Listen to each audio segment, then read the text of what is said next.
Good evening. I'll call this meeting to order of the City Council, and it is a review of our closed session report. Madam City Attorney.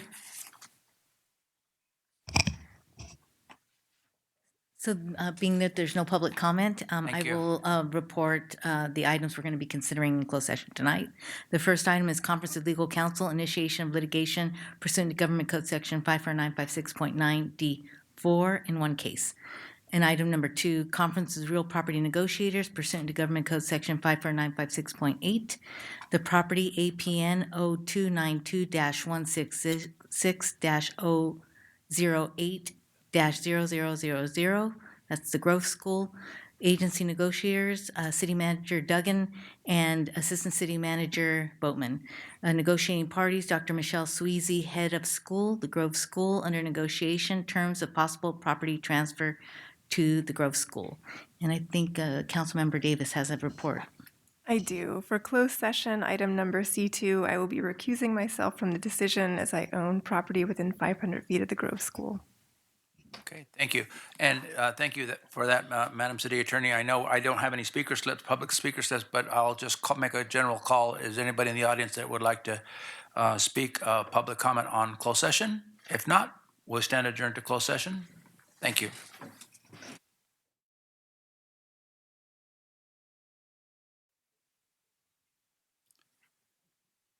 Good evening. I'd like to reconvene the City Council meeting to order, and I'll ask for the invocation by Councilmember Tejeda and the Pledge of Allegiance.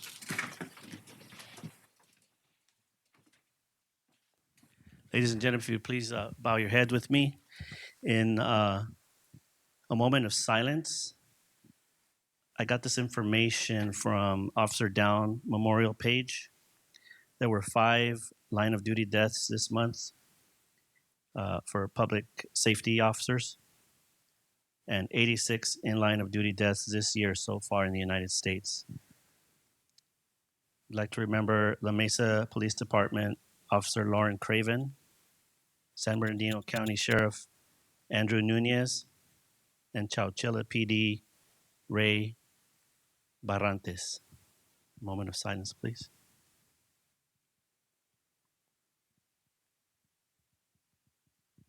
Thank you. Lord, we are here today to conduct the business of our community, and we have in our thoughts and our hearts and prayers all of those people who are unhealthy right now, who are probably in the hospital, suffering critical injury or some sort of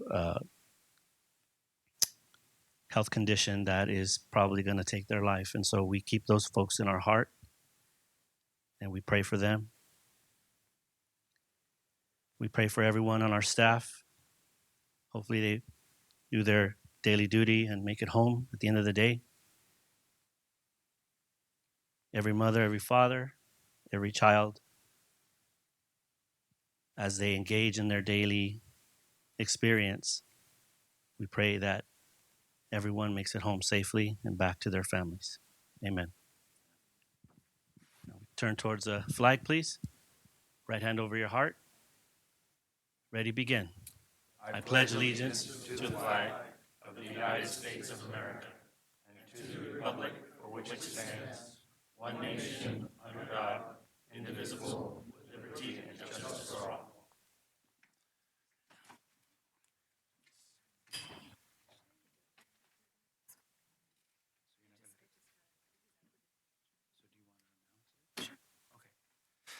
Thank you, Council Member Tejeda. We'll now go to item number F, which is a closed session report. Madam City Attorney. Thank you, Mayor. There were 2 items on the closed session agenda. For item number 1, the City Council in closed session authorized its legal counsel to initiate litigation in one case.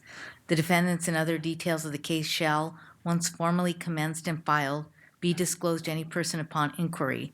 The motion to authorize the litigation was made by Councilmember Barrett and seconded by Councilmember Tejeda and passed unanimously.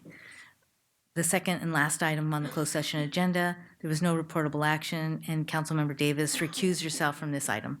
That ends the closed session report. Thank you, Madam City Attorney. We now go to item G, which is presentations. We have a presentation of Blue Zones Health Proclamation to Alejandro Barajas and Felicia Navarro. Councilmember Davis. Thank you so much. I look forward to presenting this proclamation for Blue Zones Health, but was just informed that Alejandro is out with a knee injury, so they won't be coming tonight, but hopefully in the future we can present this very soon. Thank you. Thank you, Council Member. Now to item H on our agenda, which is public comment. The first speaker is Joel Rothschild. You have 3 minutes, and there are colored lights up on the podium there with the Yes, sir. green, yellow, and red. Yes, sir. Thank you. Good evening, Mayor, City Council members. I'm here tonight to speak about the ongoing lawsuit between the City of Redlands and Coyote Aviation.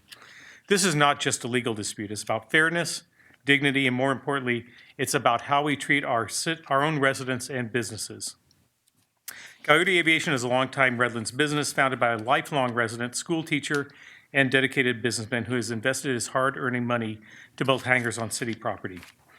Instead of honoring that investment, the city has chosen to fight him in court, dragging out the process and causing harm to someone who has given so much to the community. Last week, the presiding judge in the case made a powerful statement. She wrote, and I quote, "The defendants here are accused of abusing their power to take millions of dollars from a lifelong residents, causing them serious medical issues and dragging out the process in order to take property to generate income for the city, while hiding this from the plaintiffs. Such conduct, as alleged, appears outrageous and despicable, such that it would not be tolerated by civilized society. Here, the allegations are sufficient to support the cause for action for intentional infliction of emotional distress." Council members, those words are not mine. Those are the words of the Superior Court judge. They reflect not only grave legal risks to the city, but also the moral risk of how you and our government is perceived by our own people. Continuing this fight will only damage trust, prolong suffering, and risk further harm to a resident who has already given so much. And this is not an isolated case. In recent years, as you know, Redlands has been sued and lost, paying out millions of dollars in settlements tied to misconduct, retaliation, and other claims. Each time, taxpayers bear the cost, and each time, trust in our city government erodes further. Redlands is gaining a reputation as a corrupt and unethical government. The pattern is clear. Frequent and prolonged litigation only serves to hurt residents, drain the city's finances, and erode the bond between government and the people it serves. You have an opportunity to break that pattern. I urge you to move quickly to reach a fair settlement in good faith with Coyote Aviation. Show that Redlands actually values its residents, its commitments, and treats its people with dignity. Thank you.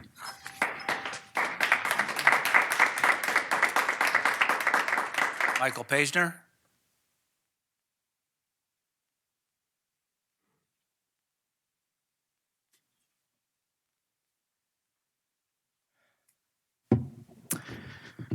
Good evening, Mike Paisner.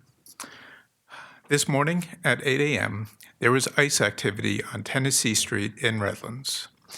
There's video, and the story I'm hearing is that a father dropped off his child at school, and then he was abducted by ICE. His truck left abandoned, and his family left wondering what happened to him. We knew ICE was going to come to Redlands eventually. Well, guess what? Today is the day. It's here. ICE is in Redlands. The city has previously stated that you won't assist ICE in immigration enforcement. That is not enough. Allowing people to be abducted without a warrant and without due process is unacceptable. We all know what is happening is wrong, but too many people are trying to keep their heads down, hoping it doesn't impact them or their loved ones, hoping this craziness just blows over. And while community groups organize to keep people informed, to keep people safe, I haven't seen the city do anything to protect people against ICE raids. Do you inform people of their rights? Do you require ICE to comply with state laws while operating in Redlands? Are you doing anything? I challenge the city, this council, and everyone in this room to do more. You know in your hearts, ICE agents abducting people is wrong. America is supposed to be a melting pot of different cultures. The city sitting on the sidelines while this is happening is wrong. I often hear people express pride in Redlands. Well, I struggle to feel pride if we sit idly by while people are abducted off of our streets. If we want to be proud of Redlands, then Redlands needs to step up and do something to keep people informed and safe in this moment. Thank you.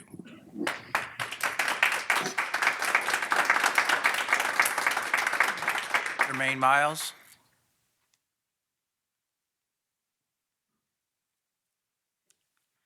Good evening. I want to preface what I'm going to say by stating that I'm just a 70-year-old hippie. I am anti-violence, I am anti-guns, I am anti the death penalty because I don't believe anyone deserves to be murdered for any reason. My comments tonight are directed to you, Councilmember Barrich. In August of 2023, a businesswoman from a neighbor community of Lake Arrowhead, Laura Ann Carlton, was murdered in cold blood, shot in front of her business, simply for flying a pride flag. Did you denounce that political violence in the meeting after that? Did you honor her by words or deeds? You were actually quite irritated that quite a few people chose to speak that night in honor of Laura Ann Carlton and to ask the city to fly the pride flag in her honor. You wanted them to just wait until the following month's meeting when it was an agenda item. And I'd like to point out that that agenda item, you voted against it. In June of 2025, Minnesota State elected official Melissa Hortman was murdered, gunned down in cold blood, along with her husband and her dog in the doorway of their home, simply because she was a Democrat. Did you denounce that political violence in a meeting after that?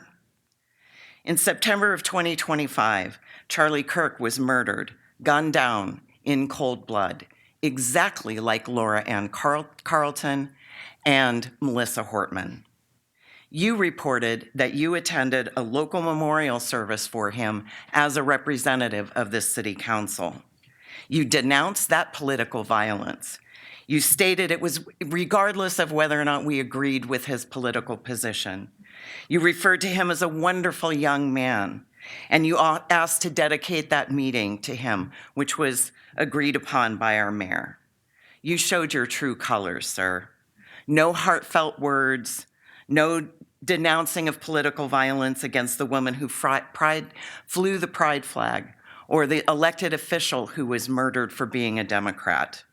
You only chose to glorify and honor the misogynistic, homophobic, white Christian nationalist.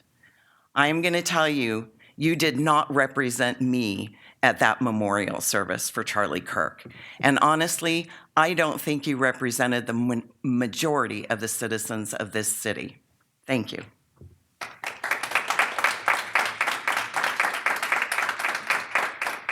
Valerie Tabor.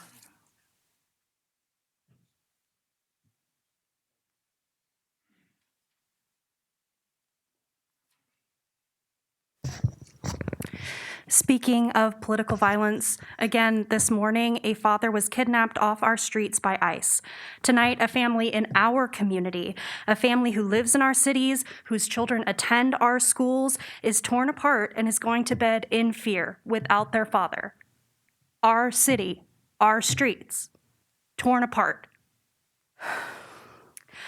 Our neighbors deserve protection regardless of their immigration status. Do not sit idly by while people in our city are targeted. It's time for action.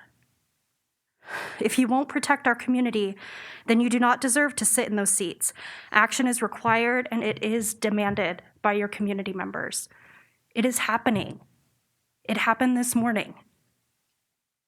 Please do more than just sit idly by and express platitudes about how ICE is not going to be supported in Redlands.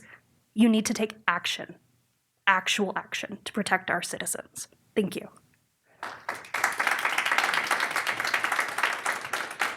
Jennifer Maravillas.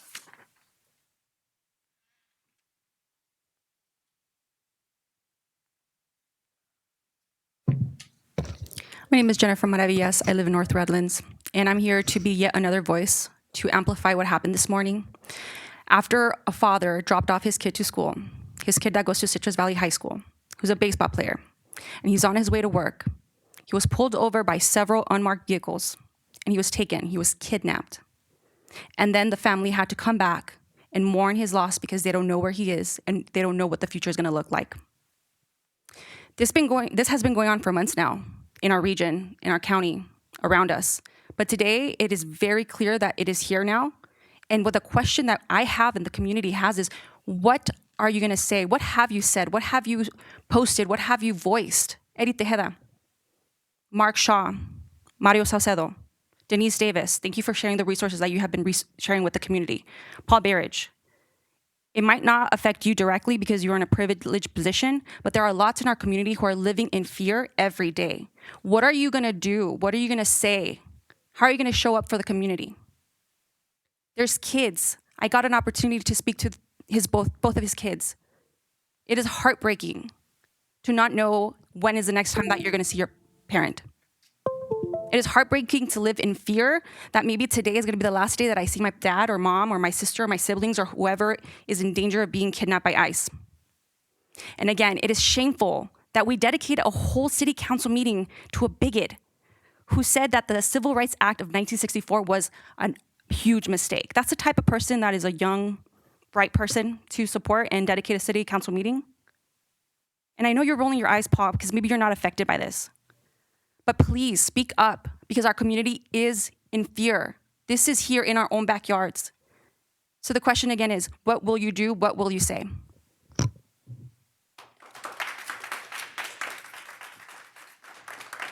I don't have any other speaker slips on for public comment. We'll now move on to the consent calendar. I don't have any request to pull any items on the consent calendar. So entertain. Move approval of the balance of the calendar or the calendar itself. Second. There's a motion and a second. Madam City Clerk? Councilmember Barrett. Yes.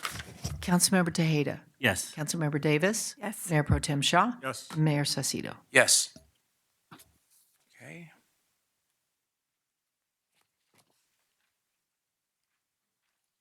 We'll now move on to item J, communications, which is the first item, is the presentation of the 2025 National Community Survey results. Assistant City Manager McConnell. Thank you, Mayor, members of the City Council. Public Information Officer Carl Baker will provide an introduction to this item. Good evening, Mayor and City Council members. In July of 2021, the city contracted with Policy Confluence Incorporated, also doing business as POCO, to conduct the National Community Survey. This is the 5th year that the city has conducted the survey. And here to present the results of the survey tonight is Grace Arneson from POCO. So, Grace. Thank you, Carl.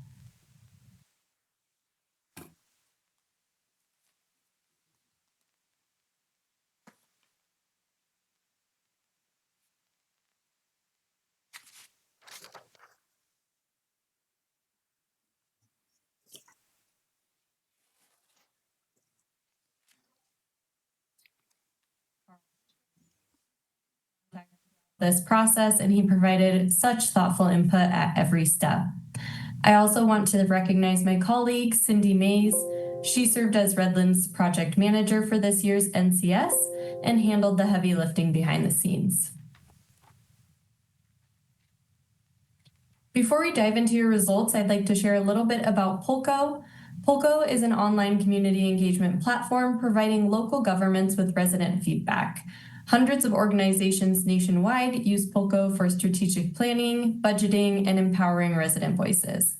POCO merged with National Research Center, or NRC, in 2019. NRC is best known for our national benchmarking surveys, including the National Community Survey, the National Employee Survey, and the Community Assessment for Older Adults, among others. Our national benchmark database is the largest of its kind in the United States, which I'll speak to in a bit. POCO also partners closely with ICMA and NLC, as well as many other local government and academic leaders. We lost the video on this end. Oh. Again.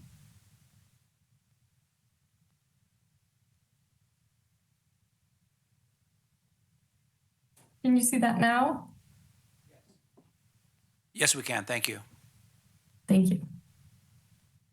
All right. I also want to highlight that there are many different ways that you can use these results.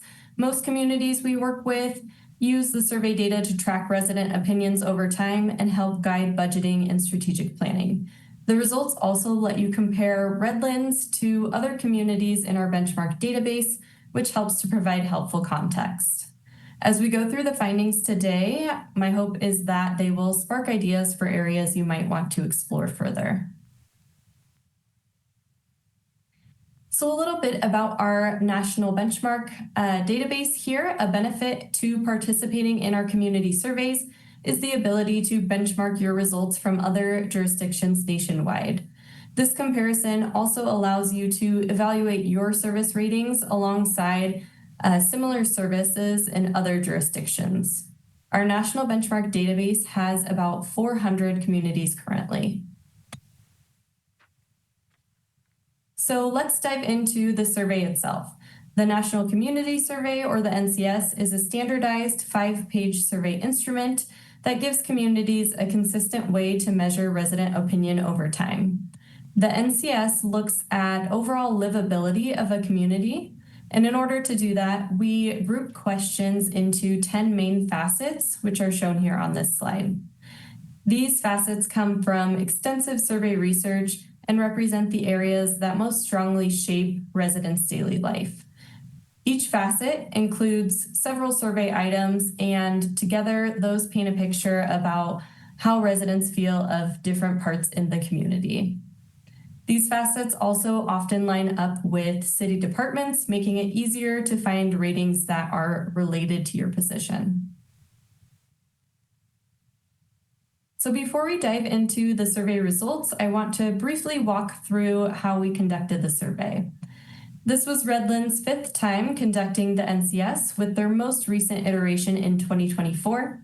And we began by purchasing a list of all residential addresses in the zip codes that serve Redlands based on USPS records.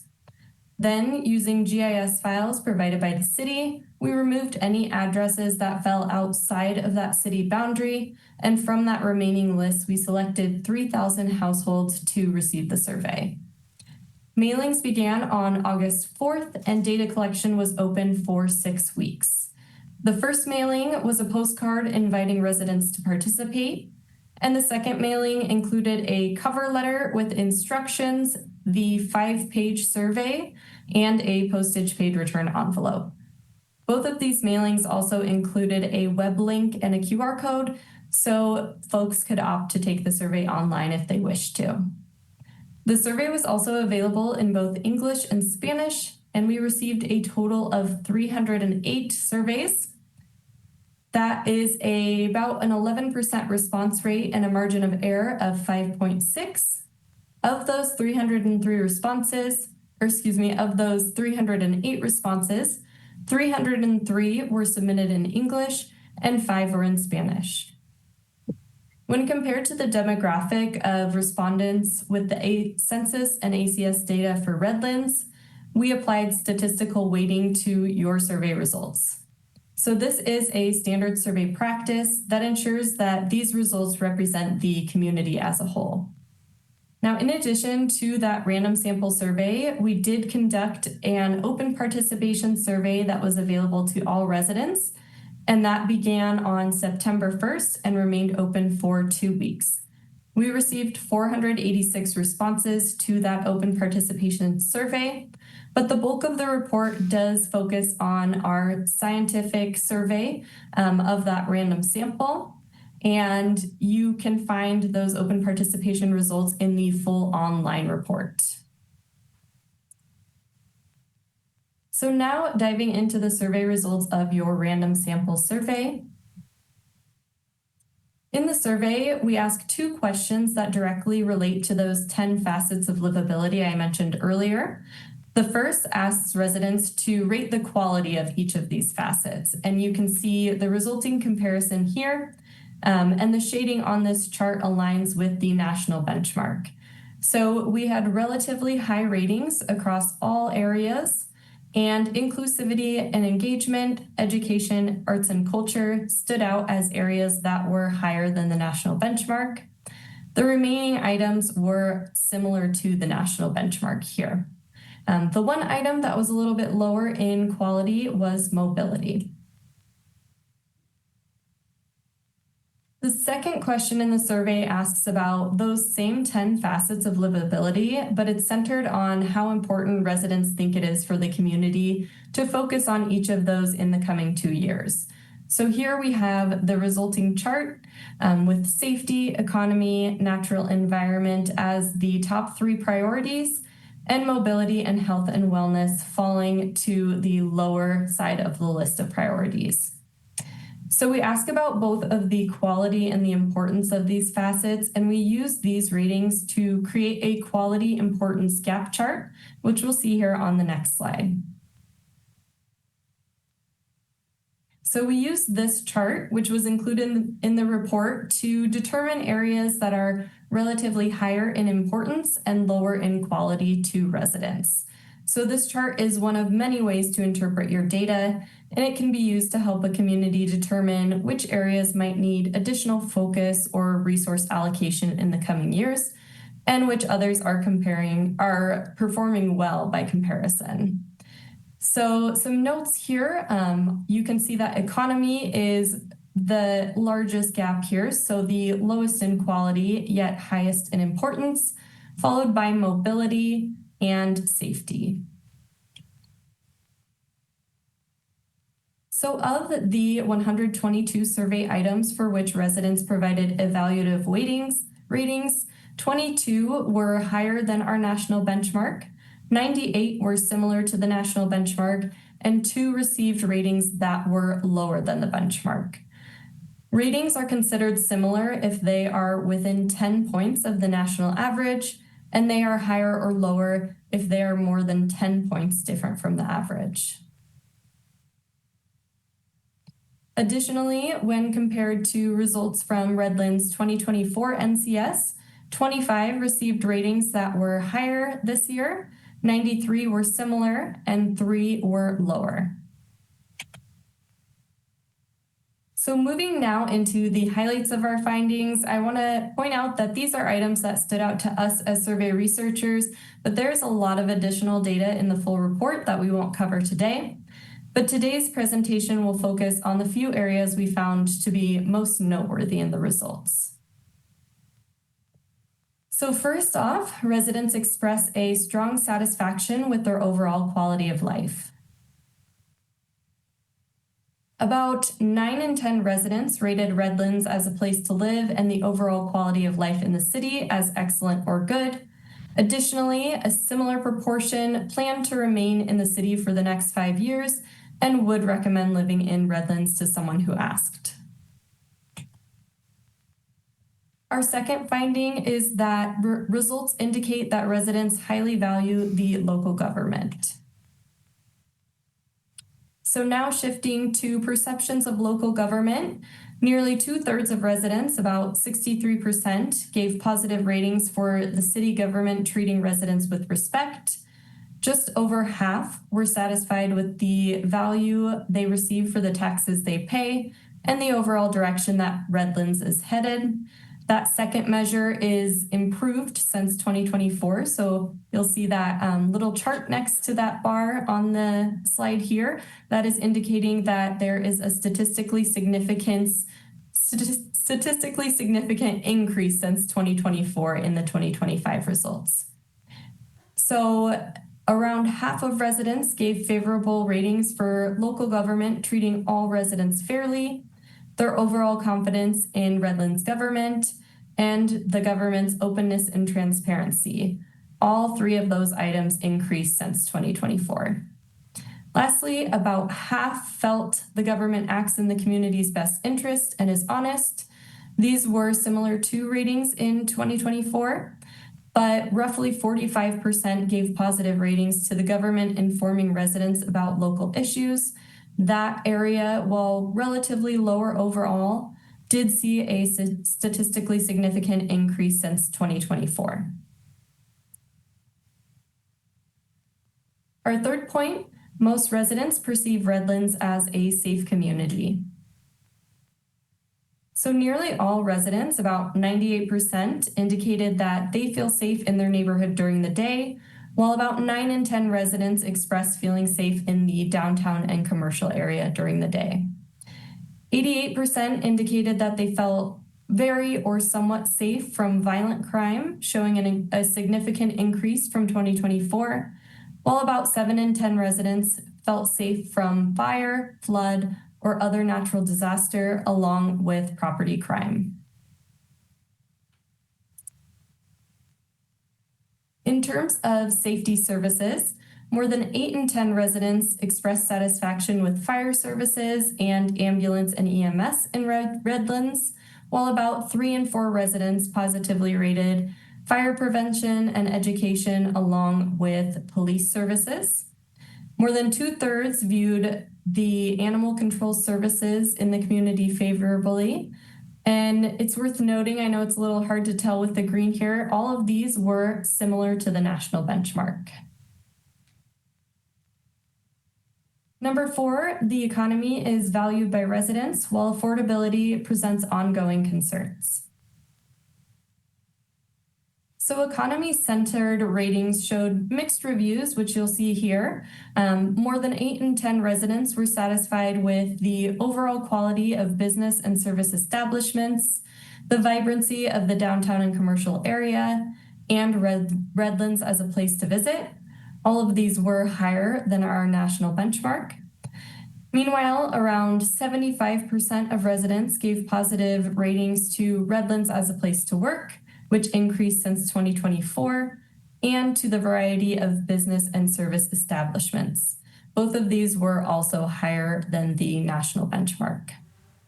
Meanwhile, some relatively lower reviews here. About half of residents were satisfied with well-planned residential growth and employment opportunities, and about 44% were satisfied with the availability of affordable quality childcare, and affordable quality housing was the lowest scoring item here, while remaining similar to the national benchmark. So about 2 in 10 approved of the affordable quality housing in the community.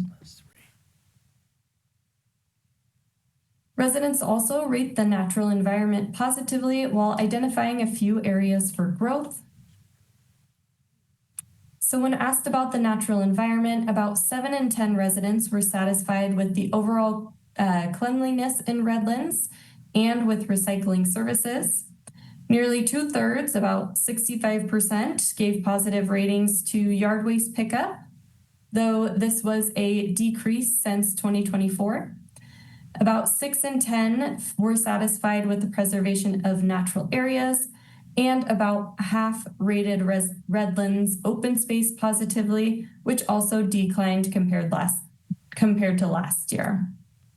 Fewer residents gave favorable ratings for environmental quality measures, including air quality, which received positive ratings from about 4 in 10, and water resources that received positive ratings from just about 1/3. Both of these scored below our national benchmarks. Our 6th note here, residents rate mobility as a key community asset. So when looking at mobility, more than 8 in 10 residents expressed satisfaction with the ease of travel by car in Redlands, while about 3 in 4 rated the ease of travel by bicycle and ease of walking positively. Both of these were higher than our national benchmark, but I know that Redlands has ongoing projects working to expand those bicycle lanes, and you all host that international cycling event. So I expect that those influenced this and resulted in the higher than the benchmark score here for ease of travel by bicycle. likely related to the ease of walking as well. Meanwhile, about 6 in 10 residents favorably viewed the traffic flow on major streets and showed approval for the ease of public parking. And lastly, about half of residents expressed satisfaction with the ease of travel by public transportation. This was higher than our benchmark and increasing since 2024. A note here is that Redlands has also added some new train stops, so I'm guessing this rating was directly impacted by that. In terms of mobility services, about 7 in 10 residents expressed satisfaction with street cleaning. This was a marked improvement since 2024. 62% approved of street lighting, while about a little over half approved of street repair, bus or transit services, and traffic or signal timing. All of these were similar to the national benchmark. So in addition to our standard survey questions, Redlands asked a unique set of custom questions. In the first one, we asked, to what extent do you think the city's efforts to support people experiencing homelessness have been successful? But it's worth mentioning that this question was only asked to those who were aware of the city's efforts to support people experiencing homelessness. Most residents, about 65%, indicated that they had not heard about this work in the city. So this data here reflects the 35% of residents who had heard about the city's efforts to reduce homelessness. That group was asked our question here, and among those who were aware of the work, more than 54% felt the efforts had been successful. Most of those responses landed in the somewhat successful category here, with about 7% feeling that they were very successful. About 1/3 felt that the efforts were not successful. So that is about 17% at very unsuccessful and 14% at somewhat unsuccessful, while a remaining 15% said they didn't know or have an opinion about this. All survey respondents were also asked to rate how important it is for the City of Redlands to implement each of the following to address homelessness. Nearly 9 in 10 residents indicated that enforcing no camping ordinances in public parks and rights of way is important to address homelessness, with 32% rating it as essential and 26% as very important. 84% expressed that providing access to healthcare and substance abuse treatment is important, with 50% considering it essential and 34% very important. About 3/4 of residents, 74%, viewed creating affordable permanent housing as an important issue to address homelessness, with 43% rating it as essential and 31% as very important. So here we have a quick summary of your conclusions. Most residents enjoy a high quality of life in Redlands. Residents value multiple aspects of the city governance in Redlands. Most residents perceive Redlands as a safe community. The economy is valued by residents while affordability presents ongoing concerns. Residents rate the natural environment positively while identifying areas for growth, and residents rate mobility as a key community asset. With that, I'd like to open it up in case anyone has questions, as long as we have time for that. Thank you, Grace. Are there any questions or comments from the council to our consultant, Grace? Yes, I have a question. Yes. Ms. Grace, thank you for the presentation. Of the 3,000 surveys that you sent out, does POLCO filter out any residences or addresses that they may have sent surveys to the previous year, or do you try to send them to the same addresses or persons that may respond? Yeah, Great question. We do not sample the same sample as 2024. We have a unique sample every year because we want to make sure that we are getting fresh opinions and also want to reduce survey fatigue where possible.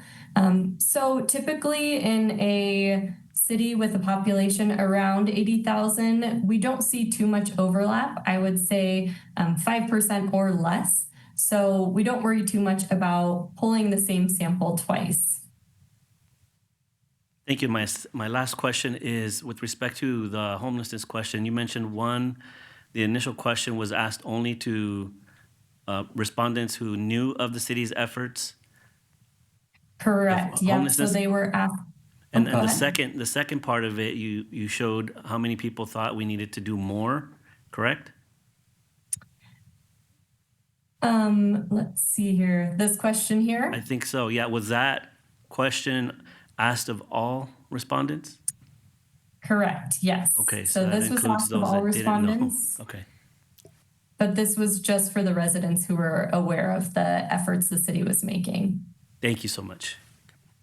Thank you. Okay, so if you could stay on, I have a public comment, and then I'll bring it back to the council for any other questions or comments. Mr. Dennis Bell?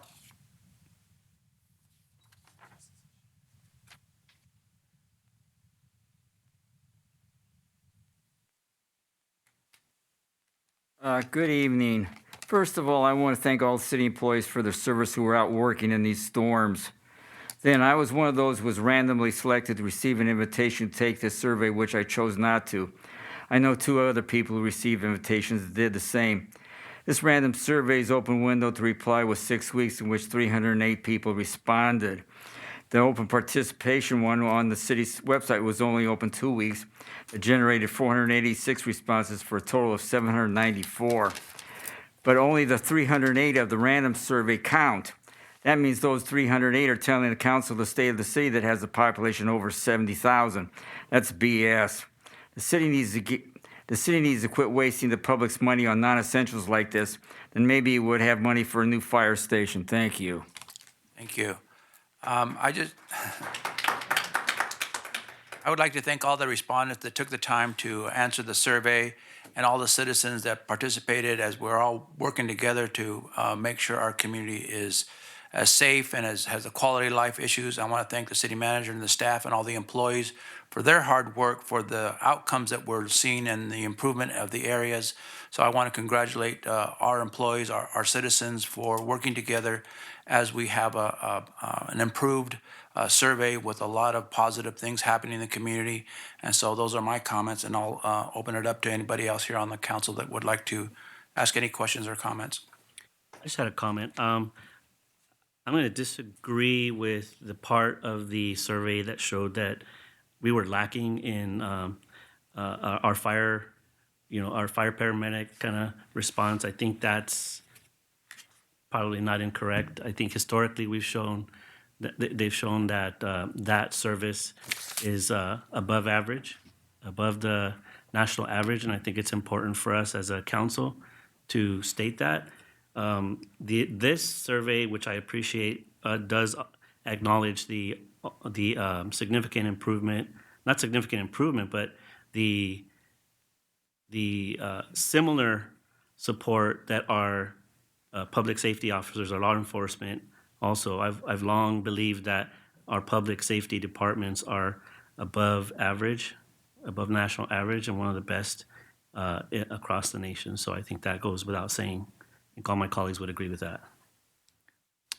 Any other comments? Well, I think the mere fact that we scored high on people feeling this city is very safe, that speaks for itself. They can say what they want about our police and fire, but the mere fact they say that they feel safe in the city, we should really hang our hat on. And another thing, too, is I'll put our homeless program against any city in Southern California. How many people have a homeless facility, which we hire? We have 110 homeless people that are now housed. We have voucher program. We hired a coordinator for homeless, and he's been doing a fantastic job. So, again, people have to be informed on what we have to do, but I'll put our homeless program against any other city in Southern California, for that matter, any in the state of California. Any other questions or comments? Mayor, if I could just make one statement to help kind of clarify what Councilmember Tejeda was talking about. Our fire services actually were ranked pretty highly.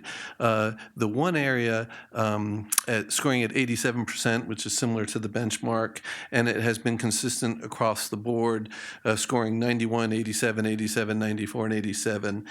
So we do feel that our fire services are top notch. The one area that was mentioned was actually ambulance and emergency medical services, and that had a decrease. It scored 81, but I should note, last year it had an unusual spike. And so it had scored 82, 77, 77, and then last year went to 91. I guess we hit a vein of people that were really happy with emergency medical services and ambulance, but it went back to its base of 81 this year. So it's not that we saw a huge drop off of emergency medical services. It was just last year was kind of an outlier. So I just wanted to point that out because both police and fire are ranked very highly by our citizens according to the survey. Thank you. You might want to point out that ambulance, we don't have our own ambulance service. That is true. That is provided through a county contract. Exactly. Again, it's pretty steady except for last year's unusual spike, and you'll get that, and that's why none of these results are taken in a vacuum from year to year solely by the number that's scored. We're looking at the trends, and that's why we do it from year to year to see what's happening. I can tell you right now, 2022 was a pretty bad year across the board on a lot of things, and that also, I think, is influenced by a lot of outside factors, not just what we're doing. But if you look at the trend overall, we're headed upward in almost every category, and that's what we're looking for, especially in areas of how do people like living here in Redlands, the customer service provided by this by the staff. Also, we're headed in excellent directions in things like communications and trustworthiness. I just wanted to add one thing that I noted. We saw an 11-point jump from 55% last year to 64% in public information services. So I wanted to give a shout out to Carl Baker, our public information officer, and also Danny, who's in the audience, who does our social media. If you haven't checked out our social media lately, I encourage you to do it. It's dramatically better than it used to be. So I just wanted to note that. Thank you.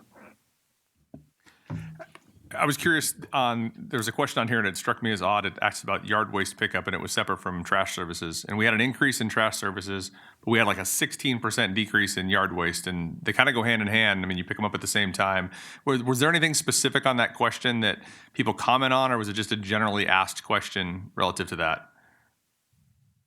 There was no comment, so it was a general question, but it could be interesting to go into your comparisons in the results and look at those results by different age, different demographic groups, different areas of the city, and maybe dig a bit deeper to see, is there one certain demographic or area that is scoring that relatively lower? Do we have a focus problem, or is this across the city?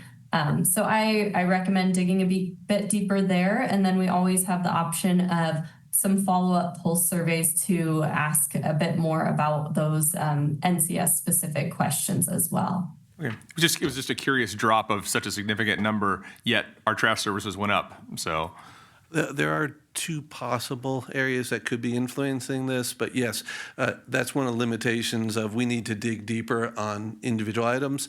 But the state has passed the organic waste, and so we've been notifying people they've got to separate their organic waste and specifically put it in with their yard waste. So not sure if that has an effect. Also, yard waste is often grouped with bulky items like pickup of refrigerators and washing machines and things like that. And we do experience backlogs during the year from time to time. And so that could also influence that score. We're going to see what we can do to figure out and improve in that area and have a better score next year. thanks. Yeah, I saw that recycling went up and there was nothing that differentiated the SB 1383 stuff in there. So thank you. And I'll just conclude in the four areas where we had significant increases of positive feedback, which is quality of the City of Redlands services, overall confidence in Redlands government, which is 15%, a plus 15. City of Redlands being open and transparent to the public, a plus 14, and emergency preparedness services that prepare the community for natural disasters and other preparedness, which is a plus 14. So I just really want to focus in on some of those areas where we have real positive, I think from last year, those increases, and really kind of shine a light on the hard work, again, that our staff is doing and the community is working with our city programs and city departments to elevate those numbers. So I appreciate that. If there aren't any other questions or comments, it's a receive and file. So if somebody wants to make the motion. I move we receive and file the presentation of the results of the 2025 National Community Service, parentheses NCS, conducted by Policy Confluence Inc., DBA POCO, like, okay, that's close enough. Second. We have a motion and a second. Madam City Clerk? Councilmember Barrich. Yes. Councilmember Tejeda. Yes. Councilmember Davis. Yes. Mayor Pro Tem Shaw. Yes. Mayor Saucedo. Yes. Thank you so much. We appreciate the presentation. Thank you. Have a great night. You too. Moving on to J2, which is the discussion and possible action relating to the formation of and appointments to an ad hoc committee of the City Council to review all applications for the Planning Commission and to interview Planning Commission candidates. I will take the lead on this. I would recommend that we appoint the mayor, myself, and Mayor Pro Tem as the ad hoc committee members to review the new applications for our Planning Commission. Mayor, I'm agreeable with that. I think you guys did a Do we really need good a job. second? We have to make a motion though, right? Public comment and everything, yeah. Okay, I don't have any public comment speakers or sheets, and I don't see anybody on Zoom. So During that, I make the motion for that item, for the mayor and the mayor pro tem to be the ad hoc committee for the Okay. plan, to look through the planning commission applications and find the appropriate applicant. Second. there's a motion and a second. Madam City Clerk? Councilmember Barrich. Yes. Councilmember Tejeda. Yes. Councilmember Davis. Yes. Mayor Pro Tem Shaw. Yes. Mayor Saucedo. Yes, thank you. Moving on to item K1, which is a public hearing to consider ordinance number 2993, an ordinance text amendment number 370 to update the developmental standards and design regulations contained in the Redlands Municipal Code Chapter 18.156, Article 7, pertaining to the construction of accessory dwelling units. This proposal qualifies for exemption from the California Environmental Quality Act and pursuant to Section 15282H of the CEQA guidelines. Development Services Director DeSatnik, I now declare this a public hearing. Thank you, Mayor, members of the council. Brian Foote, our planning manager, will be making this presentation. Welcome. Evening, Mayor, council members. This item is a proposed ordinance to update our section of the zoning code on accessory dwelling units. Staff has been working on this item for a long time, a couple of years now. It seems like every time we would get a draft ordinance put together, the state would update the state law about September or October, and then we'd have to start over again. So we believe we have a finalized version of this ordinance ready to go. So this is a specific work item from the housing element. The housing element was adopted in 2022. And one of those work program items is to update the ADU ordinance to align with state law, which is what we have here this evening before you. State law now requires all cities to allow accessory dwelling units by right. So in other words, no discretionary decision-making can be exercised for accessory dwelling units. That basically means that it has to be approved and issued, approved for building with a building permit. They are allowed in all residential zones and mixed-use zones that allow residential uses, and the property has either an existing or a proposed primary dwelling unit. That could be either a single-family dwelling unit or a multifamily dwelling unit. And state law does include specifics regarding the allowable types of development standards, such as yards and setbacks, unit sizes, both minimum and maximum, parking requirements and exemptions for any parking requirements, and then state law now requires any design standards to be objective standards. There's various terminology for accessory dwelling units. There's detached units, attached units, which means attached to the primary unit. There's junior accessory dwelling units, and then various different versions of accessory dwelling units as defined what's called 66323 units. I won't get into the details, but there's multiple combinations of these types of units that must be allowed under state law. And this is just a couple of images of detached accessory dwelling units. They're clearly supposed to be smaller and ancillary to the primary dwelling unit. Although it's possible an accessory dwelling unit could end up being larger in terms of square footage than an existing house on a lot.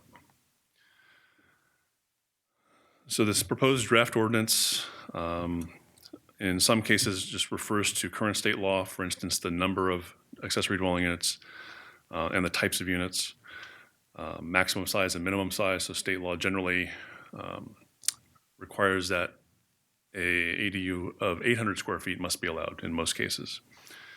And the ordinance, as proposed, would put an upper cap of 1,200 square feet for detached accessory dwelling units. There's different rules for an attached ADU, which is 50% of the primary unit's floor area, or 1,200 square feet, whichever is larger. And then junior accessory dwelling units are capped at 500 square feet, and those all align with current state law. The development standards, such as setbacks, generally refer to state law for side and rear setbacks, 4 feet minimum, which is explicit in state law. Then the ordinance just refers to current zoning standards for front and street side setbacks. Basically the same as required for the primary unit. There's a new table inserted, which includes objective architectural design standards. And they refer to different styles of houses, whether that's Victorian or Mediterranean or Spanish colonial revival. There's a large list now. Applicants can select their architectural style and then follow those guidelines, objective standards. There are some additional standards for high fire hazard areas, which basically refer to building code and fire code requirements. The parking requirements will mirror state law, and then some additional details that are allowed by state law, such as for improvements or utilities. The rental requirements align with state law, no less than 30 days rental periods. So in other words, no short-term rentals through accessory dwelling units. The ordinance includes some clarification for the permit review procedures in terms of decision-making and then an appeal procedure. They're more explicit now in the draft ordinance. And then there's a few other details that are required in local ordinances, and those have been included. This ordinance is exempt from environmental review under CEQA guidelines, section 15282, and that section refers to specifically the adoption of ADU ordinances, so it's a statutory exemption. The Planning Commission did review the draft ordinance on October 14th and made a few suggestions for some changes which have been incorporated and then recommended approval to City Council. Also, I'd like to note that the Historic and Scenic Preservation Commission also reviewed the draft design guidelines on 2 occasions, April 3rd and June 5th, and helped staff finalize the architectural design standards, and including those for the historic districts in Redlands. And with that, that'll conclude my presentation. Staff is here to answer any questions. Thank you. Are there any questions or comments from the City Council? No? Then we'll go to public comment. I have 2 public speakers. Jasmine Hancock.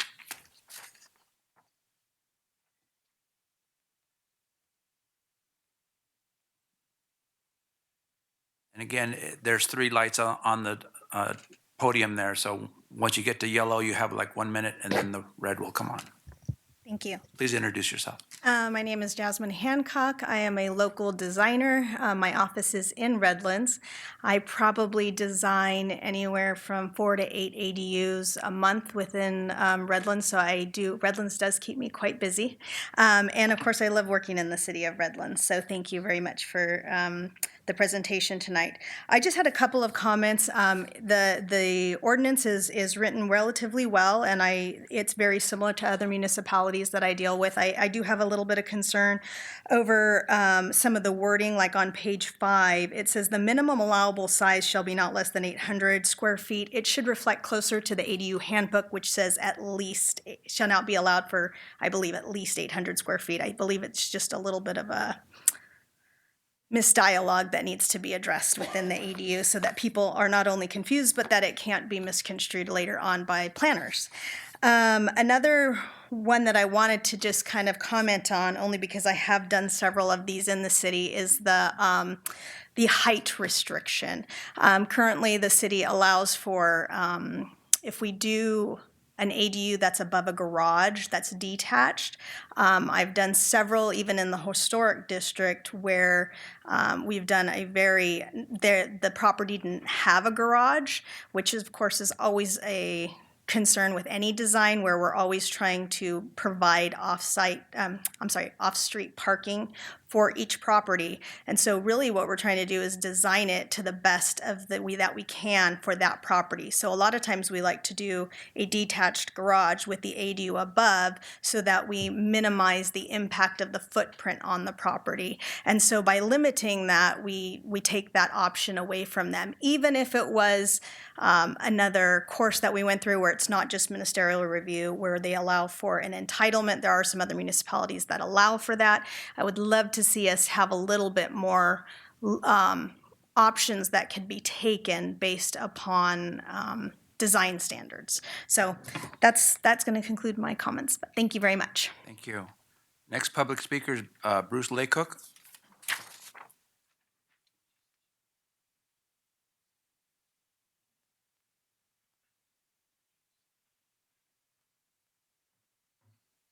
Good evening, council members and city staff.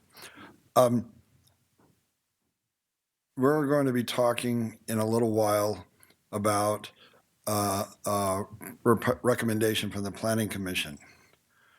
But I just want to remind you that given the incredibly limited buildable land in Redlands, about the importance of having a solid ADU ordinance, one that will not subject the city to lawsuit, but one that will also allow people to expand the amount of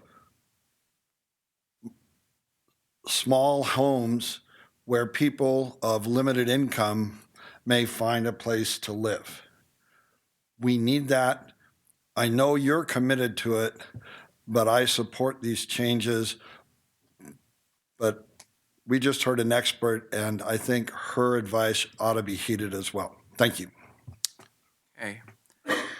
I don't see anybody on Zoom. Madam City Clerk, did we receive any written comments? I did not receive any written comments. Okay. Before I close the public hearing, do we want to allow staff to rebut? Okay, staff, did you want to, on some of those concerns that were mentioned in public comment, or have we already reviewed those? The first comment on just the wording change, that's fine. It's what's in the ordinance is I think it's verbatim from the HCD handbook on that, but that's fine. Just to clarify that at least an 800 square foot unit must be allowed. So that's a minor edit that's easy to do. As far as the concern about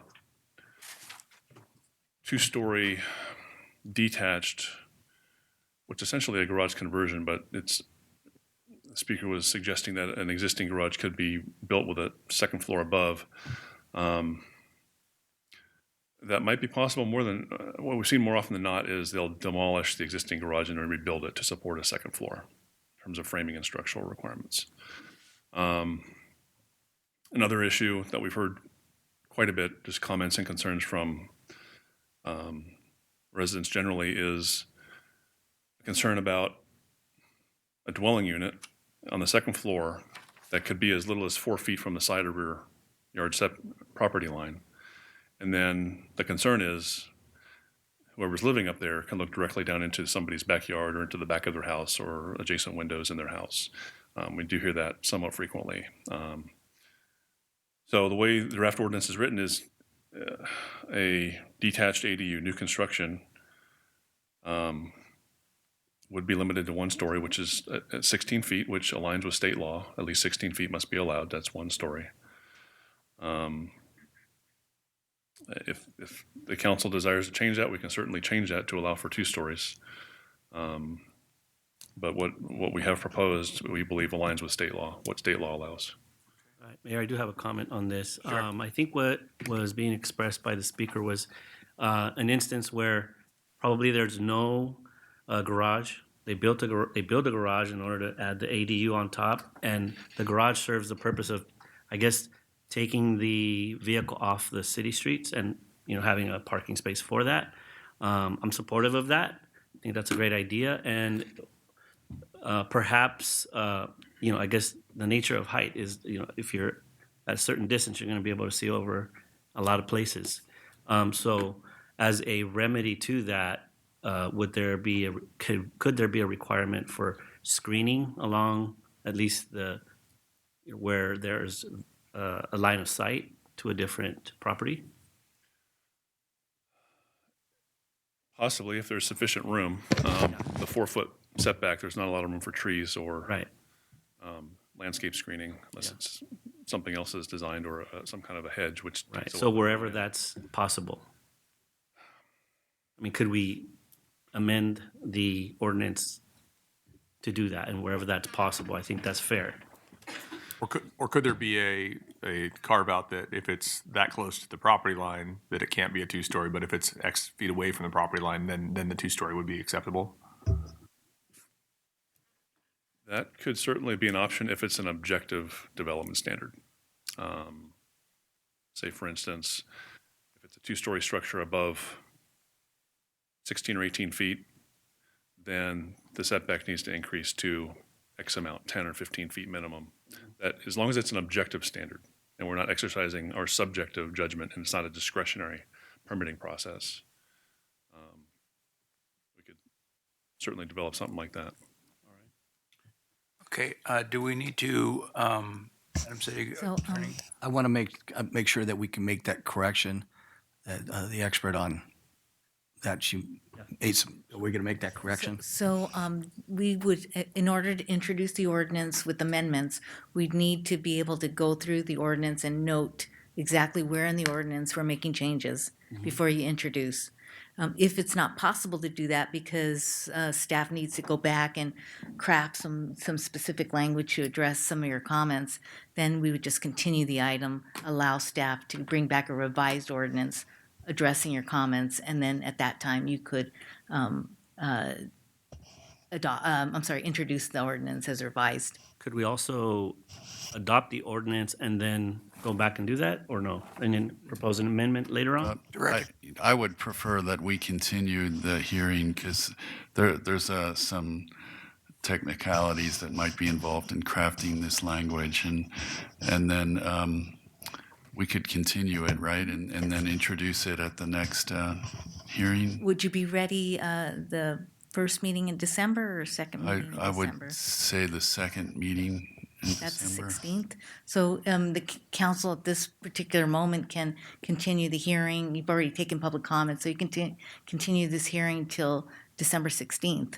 And then the staff will bring back a revised ordinance, and you can take public comment on that, and then take action at the 16th. Okay, so do I close the public hearing or leave it open until? You can leave, if you'd like to leave it open, bring back that ordinance and then ask for public comment at that time. Okay, I So- prefer to leave the public or the public hearing open till the 16th. Yes, so this would be a motion to continue the public hearing to December 16th. I would move that we continue it with the understanding that we're going to look at those 2 items, see if there's a way to incorporate those, bring that back. And I'll second. We have a motion and a second. Madam City Clerk? Councilmember Barrich. Yes. Councilmember Tejeda. Yes. Councilmember Davis. Yes. Mayor Pro Tem Shaw. Yes. Mayor Sasido. Yes. All right. Thank you, Mr. Foote. Thank you. Mr. Desatnik, thank you.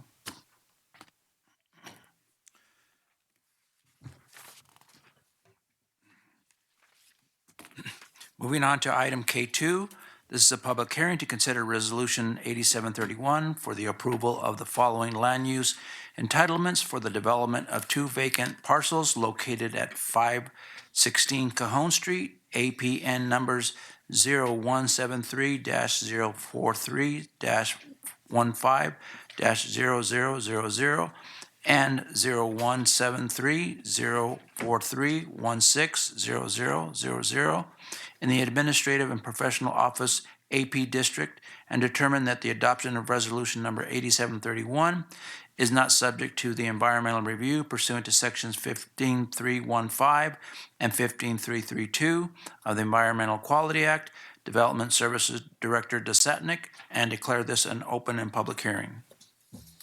Thank you. Brian Foote will be making this presentation as well.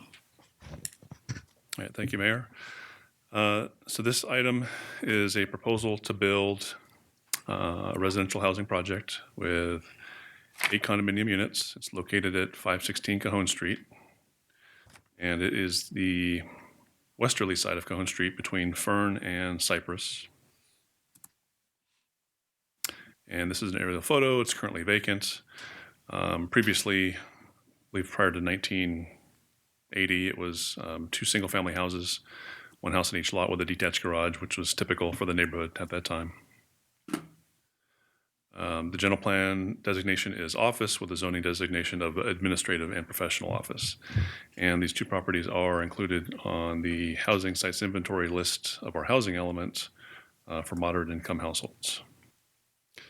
And the location is also within Historic District Number 3, as shown on the exhibit. This is an aerial photo of the 2 lots. This is standing on Cajon Street looking to the south. And this photo is a view from the alley, again looking towards the south. I do need to mention the Housing Crisis Act of 2019, which is referred to SB 30. It is applicable to housing projects. Some of the main points are that housing projects can have no more than 5 hearings on a proposal, and this council meeting would be meeting number 4. Previously, there was 2 Historic Commission meetings and 1 Planning Commission meeting. So this is meeting number 4, and we do need to have a meeting number 5 to go back to the Historic Commission. If this is approved, we would need to go back for approval of a certificate of appropriateness within the Historic District. Also, we need to use objective design standards. For example, typical development standards of setbacks or numerical standards are good to be objective design standards. Any disapproval of a project or conditioning it for a lower number of units, it must be demonstrated that it does not comply with objective general plan or zoning standards, and any decision to deny or lessen the density must be based upon written findings, and that must be supported by substantial evidence in the record, and the city carries the burden of proof to show that. The 2 findings that would need to be made in the event of a denial or lessening the density would be that the city has to show a specific adverse impact upon public health and safety, and that means a significant, quantifiable, direct, and unavoidable impact that's based on objective, identified, written public health or safety standards, policies, or conditions. So a typical example of that would be a fire code section or a building code section. And that there's no feasible method to satisfactorily mitigate or avoid that adverse impact that's been identified. So this is directly from state law, and it's fairly specific on the ability to deny or lessen the density of a project. This is a proposed site plan. This shows 4 detached buildings. There's 2 condominium units in each building, so that's a total of 8 condos. And because this is a condominium map, this will require review and approval by the council. These are the proposed architectural elevations. As you can see, they are house form buildings. And as I mentioned, they have 2 condominium units in each building. These particular exhibits show the view from Cajon Street, and you can see the front doors of 2 of the units facing Cajon Street, and then upper floor balconies as well. And another exhibit showing the view from Cajon Street. And this is a photo of the surrounding neighborhood. There's a number of existing 2-story buildings on this particular street, Cajon Street, between Fern and Cypress. I believe on the west side of the street, where this project site is located, there's a total of 4 2-story homes. Some of them are really 2.5-story with a 3rd floor attic room. That's evident. And then on the easterly side of Cajon Street is a total of 6 2-story homes, and about 3 of those have what appears to be a 3rd floor, 2.5-story attic room. In terms of the off-street parking, a total of 20 units are required, and 20 spaces are provided. That's consisting of 16 spaces for the residents, so 2 spaces in each garage assigned to the unit, and then 4 open guest spaces that are uncovered. Vehicular access would be taken from the alleyway, which is a common feature of those residential properties on both Cajon Street and then 4th Street to the rear of Cajon Street, or to the west of Cajon Street. And on the right-hand side of the exhibit, where Cajon Street is located, there would be a large planter area, and then the existing sidewalk would remain, the existing parkway would remain, and the palm trees would remain. And the front setback here, as shown on the plan, is 25 feet, which is consistent with the adjacent residential properties. This is a view of the landscape and open space plan. As you can see, there's a number of landscape planters and trees around the perimeter on all sides. And then the common open space area would be located towards the rear, which is the lower left-hand corner of this exhibit, and also an area on the upper left-hand corner.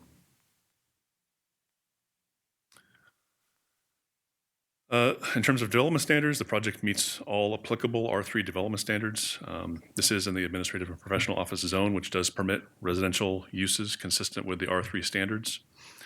So this proposal is consistent with all applicable standards, including maximum height, setbacks in yards, common open space, and parking. The architectural style as craftsman is consistent with the historic district. The building form and height are consistent with Historic District Number 3, and I'll get into more detail on that in just the next few slides here. And then the site layout and access is consistent with the historical development pattern within the Historic District. The Historic and Scenic Preservation Commission first reviewed this project in December of 2024. The initial submittal was designed as a 3-story multifamily building, a rather large boxy building. Staff initially identified that as a potential concern, and so we offered to take the design to, offered to the architect or the applicant to take the design to the Historic and Scenic Preservation for early feedback and early design review, and the applicant agreed to do that. And a number of public speakers were there, and ultimately the commission had several suggestions for revisions to achieve historic compatibility. They asked the applicant to reconsider the building form and massing so that it has more of a single-family appearance, to reconsider the overall height, since the original proposal was 3 stories, and to reconsider the architectural style and materials, and they suggested possibly craftsman or Victorian, and that any exterior light fixtures should be shielded, and that needs to be addressed. After a few months, the architect came back with a second submittal, and that's what you have before you this evening, is a project that has 4 detached buildings that have more of a single-family form and massing. The architectural style was changed to craftsman. The front setback was increased about 5 feet to match the adjacent residential homes. And also the site plan was totally revised and the building placement was revised. Ultimately, the Historic Commission felt satisfied that the revised design would be compatible with the historic architectural design guidelines that have been adopted by the city. And fortunately, this process is precisely why you have a historic commission, is to achieve these kind of results and ensure compatibility with historic districts. I would just point out the original submittal, the exhibit sketch really, is on the upper right of this slide.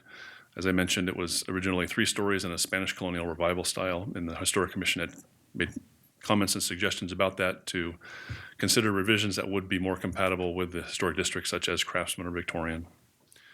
And then the revised submittal is shown on the lower right. It's been lowered to 2 stories and, as I mentioned, has more of a single family form and massing. This is an overlay of the aerial photo showing the proposed site plan overlaid on the vacant lots and how they would fit in with the neighborhood. As you can see, on the Cajon Street side, the front setbacks, they'll align and match with the adjacent residential properties. The Planning Commission reviewed the project on October 14th. They made some suggestions for additional conditions or clarifying conditions addressing the exterior materials, namely to ensure that they're using natural materials such as wood or stone that are compatible or consistent with the Craftsman style, and then also to clearly address the lighting, that any exterior lighting should be shielded so that any glare is contained on the property. Ultimately, the Planning Commission recommended approval to Council. The project is exempt from environmental review under Section 15332 for infill development projects, and the project proposal meets all criteria for that exemption.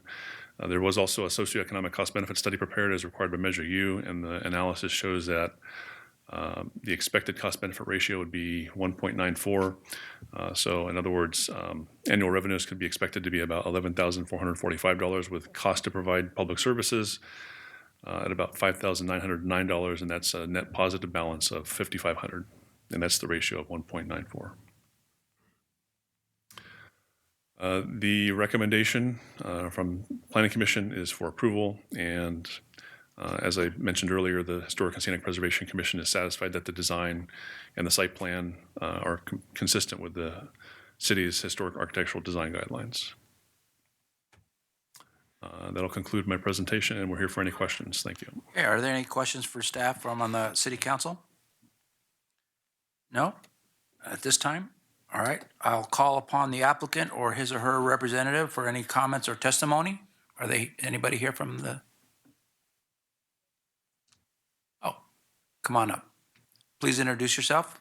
Hi, I'm Jonathan Tarnios. Good evening, Mayor, members of the council. We've been in Redlands for the better part of over 30 years. I've grown up here my whole life. We definitely have had a lot of feedback when it comes to this project, and I feel like everything that we've done has addressed that feedback, and we don't want to be a burden to the local community, and everything that we've done has tried to be very accommodating towards the surrounding area. We could have done a maximum of 14 units. We put it down to 8. We could have had a lot more square footage. We ended up shaving almost 3,000 square feet off to be more compliant with the surrounding area. Setbacks are all compliant. And if you guys have any questions about anything, just let me know. Thank you. Are there any written comments from the city clerk? Or any comments and questions and testimony from the members of the public? I do have one speaker slip, Chris Bourne. I may have mispronounced it, but Chris, come on up. Hi, I'm Chris Bordney. I'm a resident near the new development. One thing that I haven't really seen discussed that seems problematic to me is the usage of the alley. So I was trying to do research around like the alley rules. I was having difficulty kind of coming up with what they are, or if there are particular alley rules. This one in particular, the exit of the alley on one side is only 100 feet from the intersection at the northeast corner of Kingsbury Elementary. So there's a lot of children and parents walking around there. There's also, I have no idea if you guys are aware, there is a pedestrian fatality on Cypress, less than a quarter mile from that alley as well. So, it's not a perfect situation already. There's already 10 houses on South 4th Street that utilize that alley as secondary access, as well as some other businesses on Cajon Street that utilize that alley. Just last week, I had to come to a full stop on Cypress because a car that was attempting to turn in the alley stopped abruptly and had to reverse out because another car was pulling out of that alley. So that alley's already got a lot of usage. It's extremely close to a school. My kids, I have 2 little kids. They're soon going to be starting at Kingsbury, and they're going to be walking across that alley twice a day to and from school. So it just seems like with the amount of traffic that alley already sees, adding 20 more cars, which is kind of equivalent to a whole nother street of houses, basically, because there's like 10 houses on that block on the other side. So adding 20 more in addition to all the businesses and other houses that are already on that street just feels like we're really overstressing the alley. There's no stop signs, there's no traffic controls, just a 1-lane alley. There's trash bins filling it. So, I would just request that the council considers, the usage of the alley, how much we think is acceptable.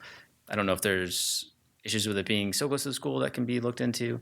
But yeah, that's my primary concern is just how close it is to that intersection next to school. There's already traffic issues. Like I said, in the last month, there's been a fatality within a quarter mile there on that street. And I've had to come to a complete stop, and I've had to reverse, because a car was reversing out of that alley because of congestion in that alley. So that's my comment. Thank you. Madam City Clerk, have we received any written comments?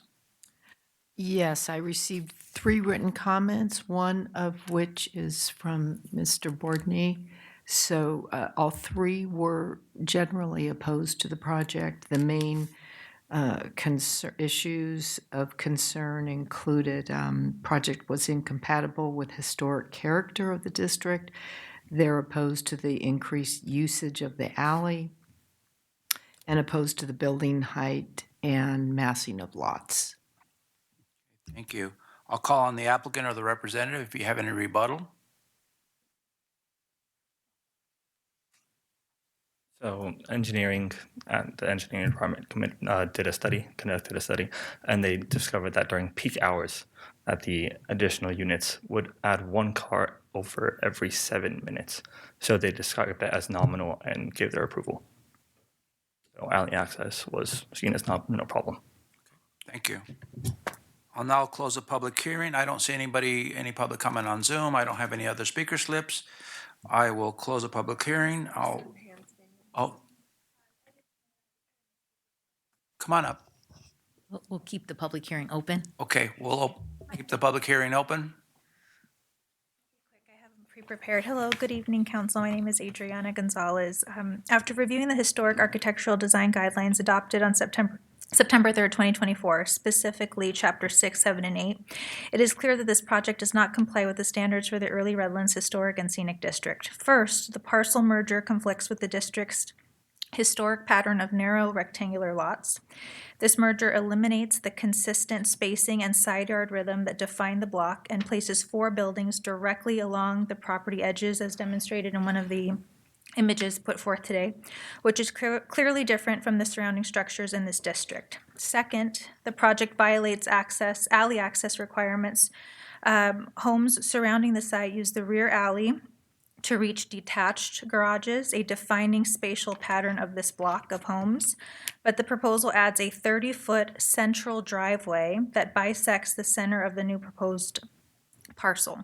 This is a direct violation of the adopted standards and affects the historic lot setbacks. Third, the massing and scale are incompatible. 4 2-story buildings totaling 8 units creates a consolidated bulk that overwhelms nearby historic homes and disrupts the scale and streetscape character. Finally, despite the presentation at the Planning Commission meeting October 14th of this year, claiming the project, quote, generally conforms to the guidelines, earlier design review meetings identified issues with architectural design, massing and scale, and material choices. And while the June 5th, 2025 design review meeting acknowledged some stylistic improvements, There were still clear concerns about the project's material choices and appropriateness for the district. For these reasons, I respectfully request that the council deny the proposal or require a full redesign that actually meets the historic design guidelines. Thank you. Okay, please fill out a speaker slip and give it to the city clerk so we have record. Do we open it back up, Madam City Attorney, for rebuttal from the applicant? Your hearing's open, so we Okay. can call the applicant. You want to respond to any of the comments that were made? We basically changed everything on recommendation from the Historic Council themselves. So everything that you see now is based off of the feedback from the Historic Council themselves. We wanted to go in a different direction, but we were amenable to any changes that they wanted. So we went back to the drawing board, spent 7 months on redesigning the project to have it meet their standards. And then they gave their approval. Thank you. Thank you. I'll now close the public hearing. What's the wish of the city council? Can I ask a question of? Yes, absolutely. Is that a one-way alley or is that two-way alley? It's a two-way alley, And how wide is it? 20 feet wide. Okay. Is there anything, I mean, obviously these all have garages. If somebody chooses to not park in their garage and park on Cajon or park somewhere else, is that their choice? I mean, is that they can have any public parking they want? Is it just, there's nothing we can do about that? We recommend, I mean, people, They're it seems, free to- I get the fact that we're adding X number of vehicles, and then if people decide they want to use their garage for storage and not for cars, then what happens with those cars end up on the street or? It's just like in any other residential neighborhood. to If control that. somebody, Okay. yeah. I just in terms of the trips, so the ITE manual, how we would calculate trips for units like this would estimate about 6.5 trips per unit per day. That's about 52 trips over the course of a day. In peak hour, that's about 9 trips spread out over an hour. Was there any consideration to making the alley one way with it being 20 feet wide, or can that fit sufficiently with the trash cans and things like that are in there? We didn't think it's necessary, and it probably will cause more problems than it would solve. It's not adding. There's alleys all over the city that carry as many units accessing them as this will have. Okay, thank you. Mayor, I do have comments on this. I did view the Planning Commission meeting on this day, and the planning commissioners did express strong concerns about the alley access. They did ultimately determine that staff's recommendation was sufficient, but the concern remained strong that, and a preference was there for access off of Cajon Street. And if you look at just a Google Maps view of the street adjacent to across the street, there are single-family homes that have access off Cajon. There's an apartment complex down on Cajon, further a little south from this location that has access off Cajon. And I think and I actually drove down that alleyway just to make sure it was safe.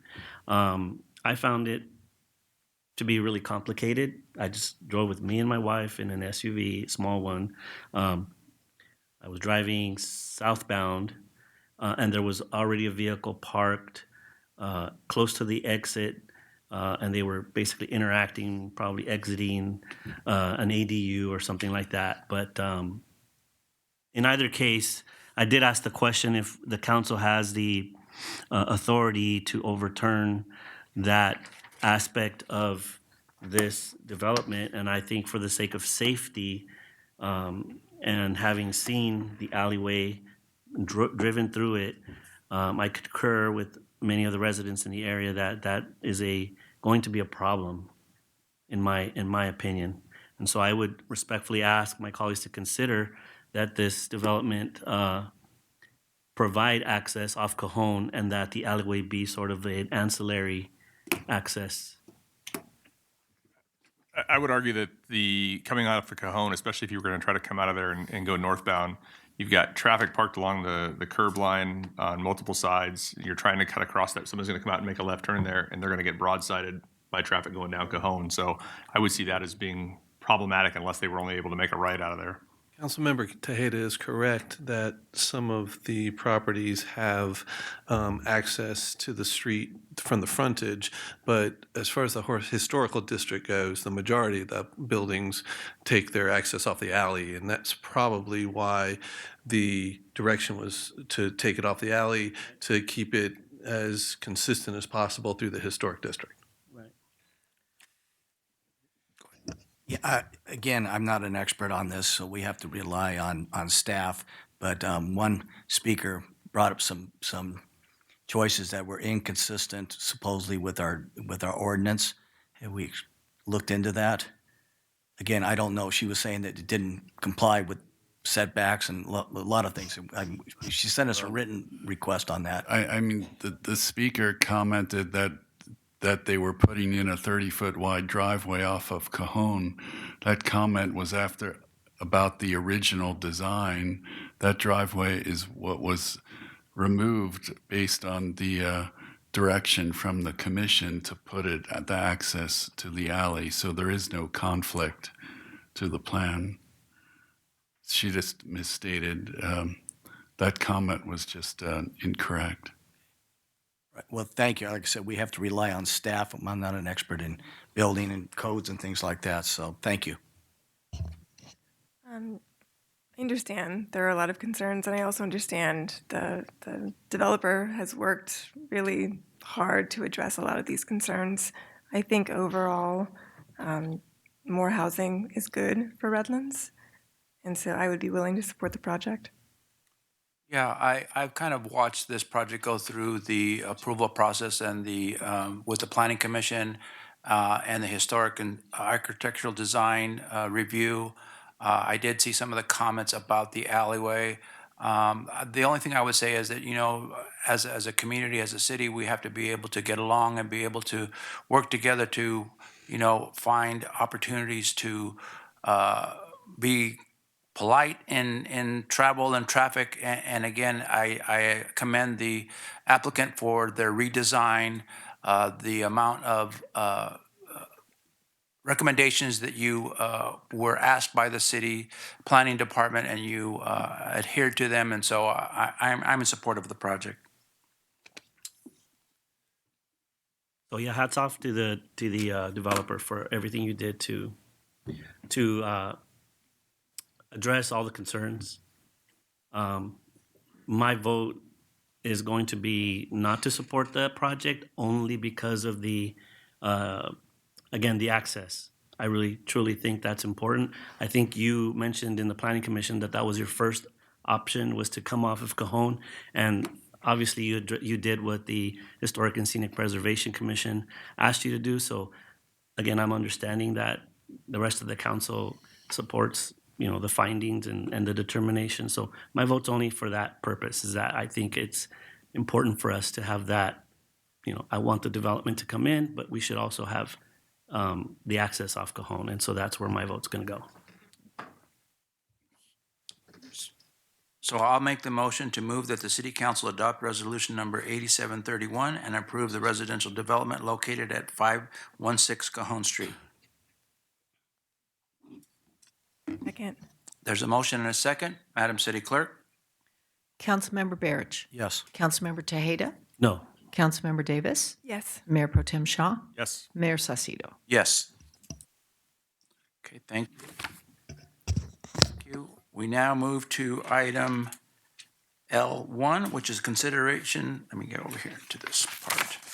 Consideration of approval design of Pioneer Avenue from Texas Street to Furlow Drive. Councilmember Tejeda. Yes, I believe Director Desatnik's going to make a presentation really quick.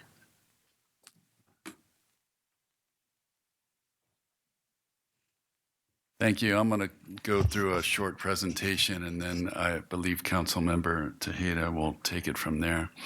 Wrong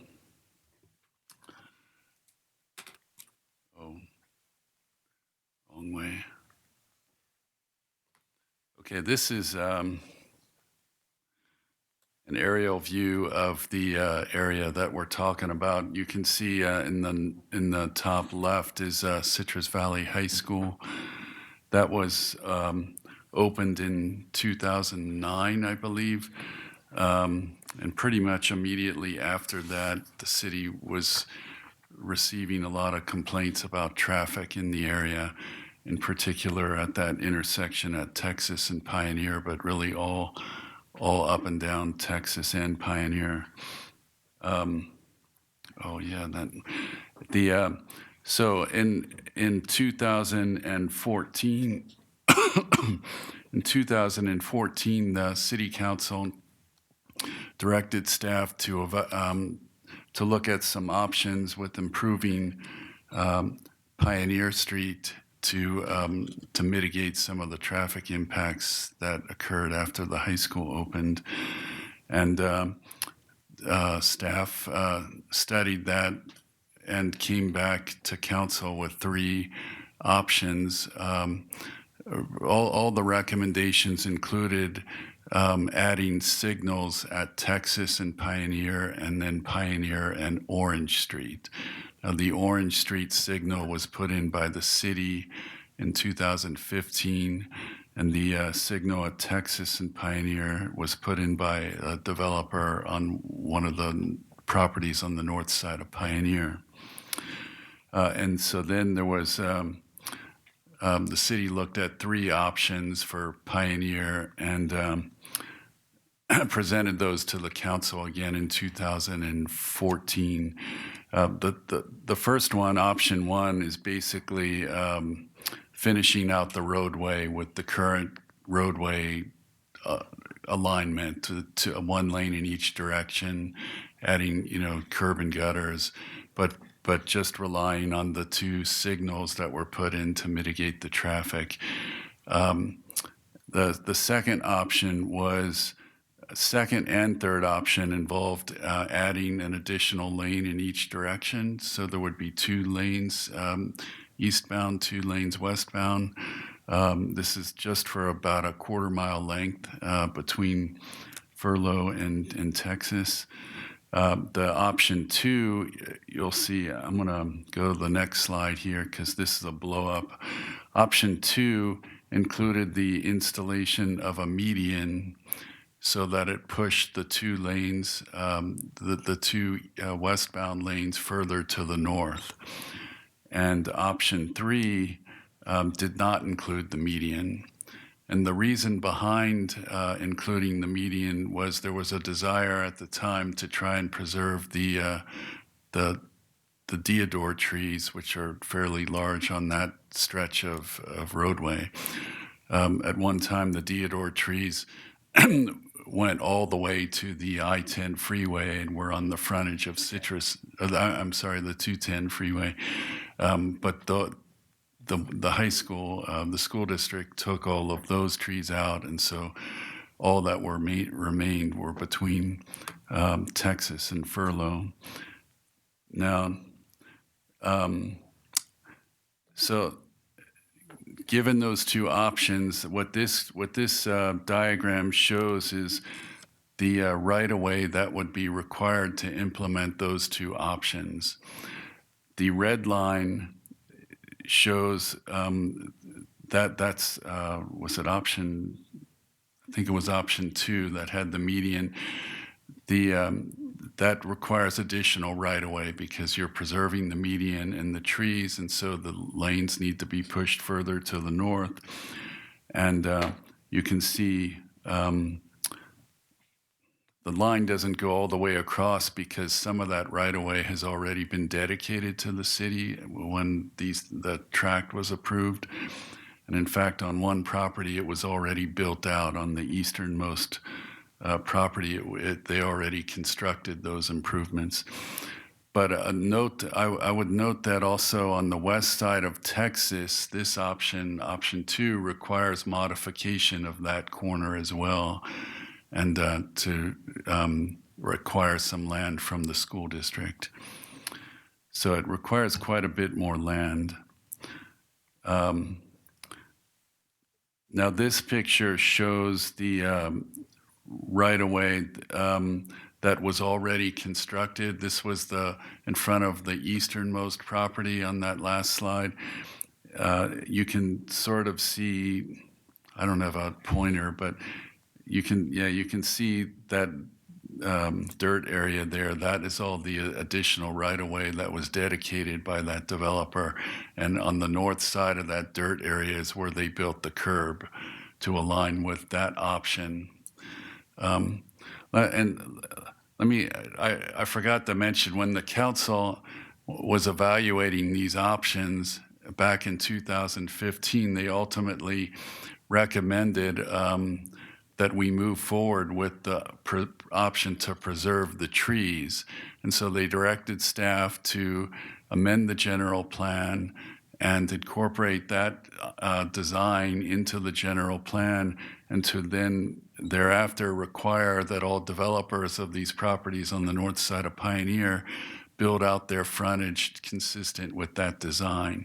And that's why you see right here this dedication and this build out of a portion of that design, option 2 design.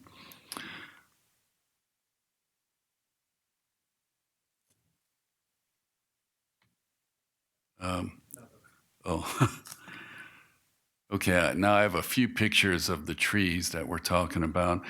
There's some of the trees are in good condition, some are in not good condition. Probably about half of them are in good. These ones are not so good. Also, these ones are not so good. There's a few here sort of in the middle of the stretch that are in pretty good condition. But again, I would say there's only about 3 or 4 of them that we had them evaluated by the city's arborist, and that was his opinion that about 4 of them were in good condition. The others would have needed some substantial rehabilitation to get back healthy, if at all. This is a picture of the base. And I put this red line in here just to show this is where you would build the curb on option 1. If you didn't widen at all, you would just put the curb there, and the trees would be on the north side of Pioneer. Now this is if you were to put the center median in and you preserve those trees. Then between these 2 red lines is approximately where the 2 westbound lanes would be located. And then where the trees are, you would construct a median, and that would be in the middle of the street. And then this slide shows where you would put the curb if you were to just remove the trees and construct an additional westbound lane to the street. So you can see there's probably over double the amount of additional right-of-way you would need to implement option 2. So those are my slides. I will comment that option 2, we haven't estimated the numbers, but clearly it would be a substantially higher cost because there's additional right-of-way. There's additional curb and gutter. You would have to rebuild the curb and gutter of the property that already built theirs, and you would also have to construct the median, which is a substantial cost, as well as the piece of property on the westbound of Texas. That corner has to be reconstructed and the equipment moved further to the north. And with that, I'll turn it over to Councilmember Tejeda. Thank you, Director Desagnick. This, my colleagues, this was brought to my attention. I obviously knew, having lived here over 30 years, about this entire situation.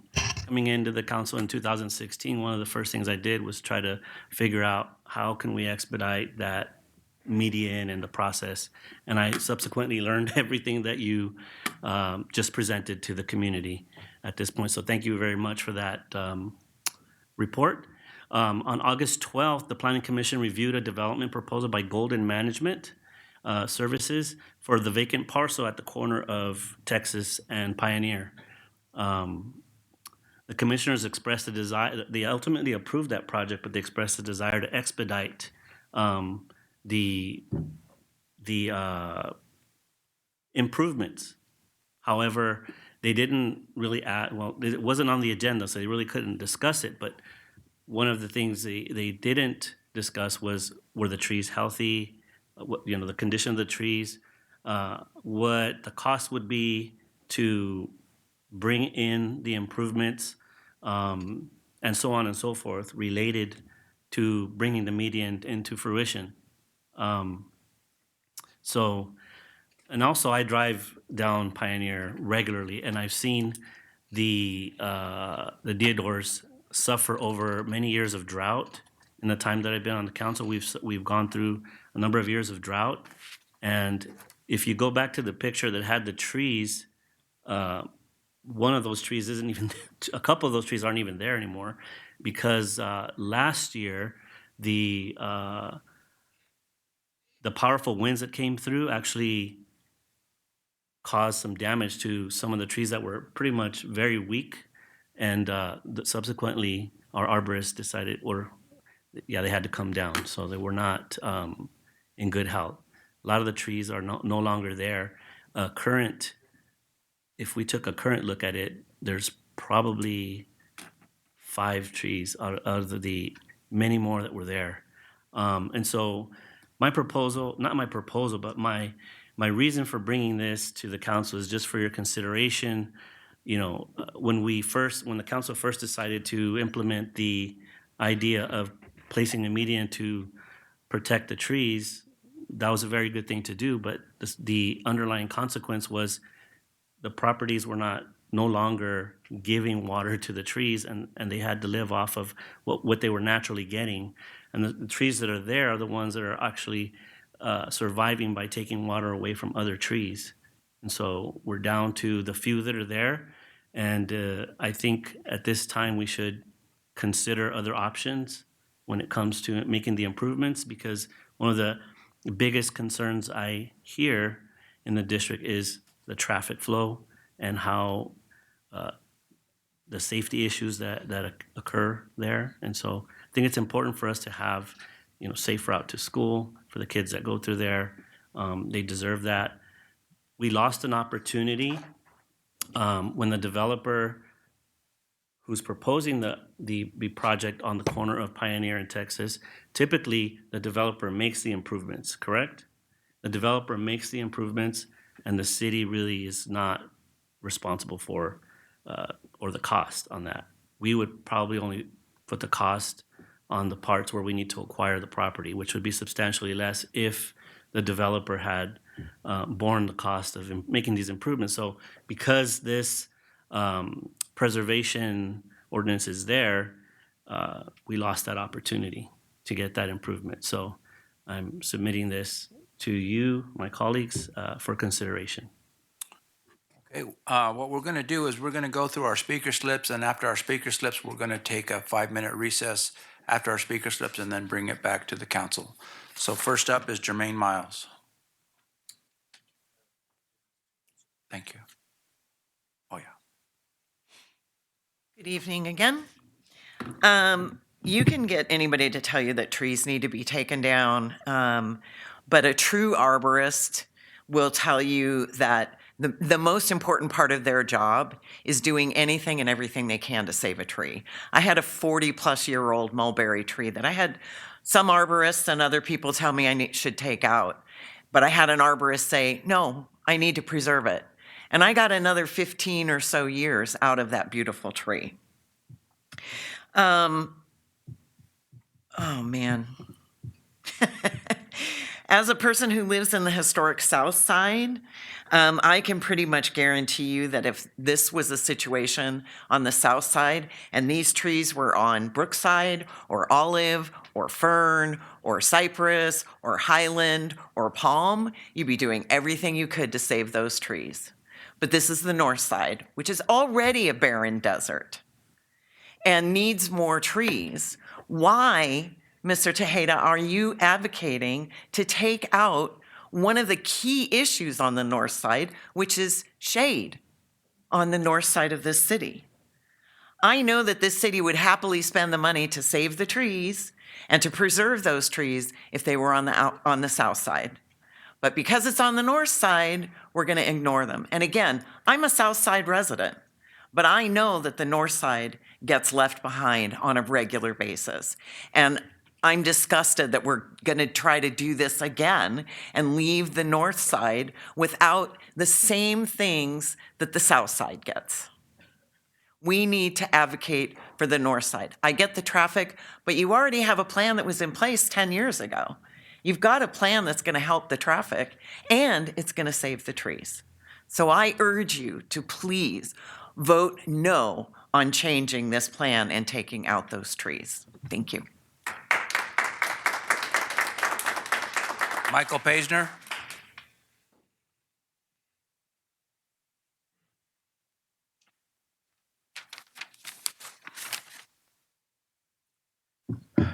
Hello, Michael Paisner.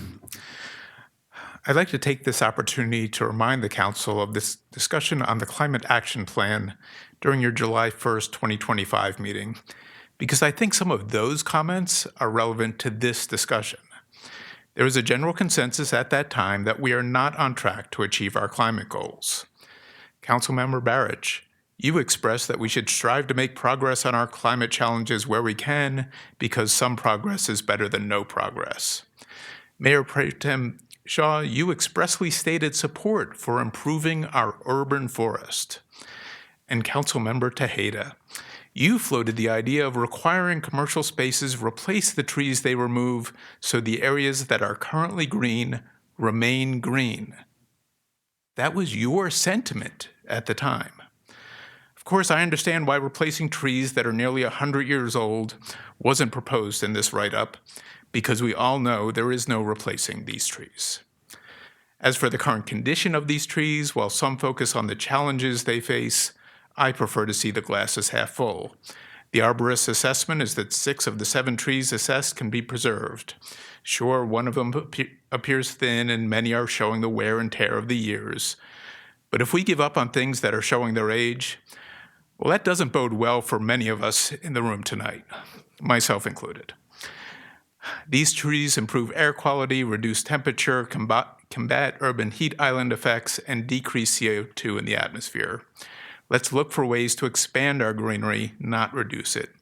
Please find a way to save these trees. Thank you. Andy Hoder.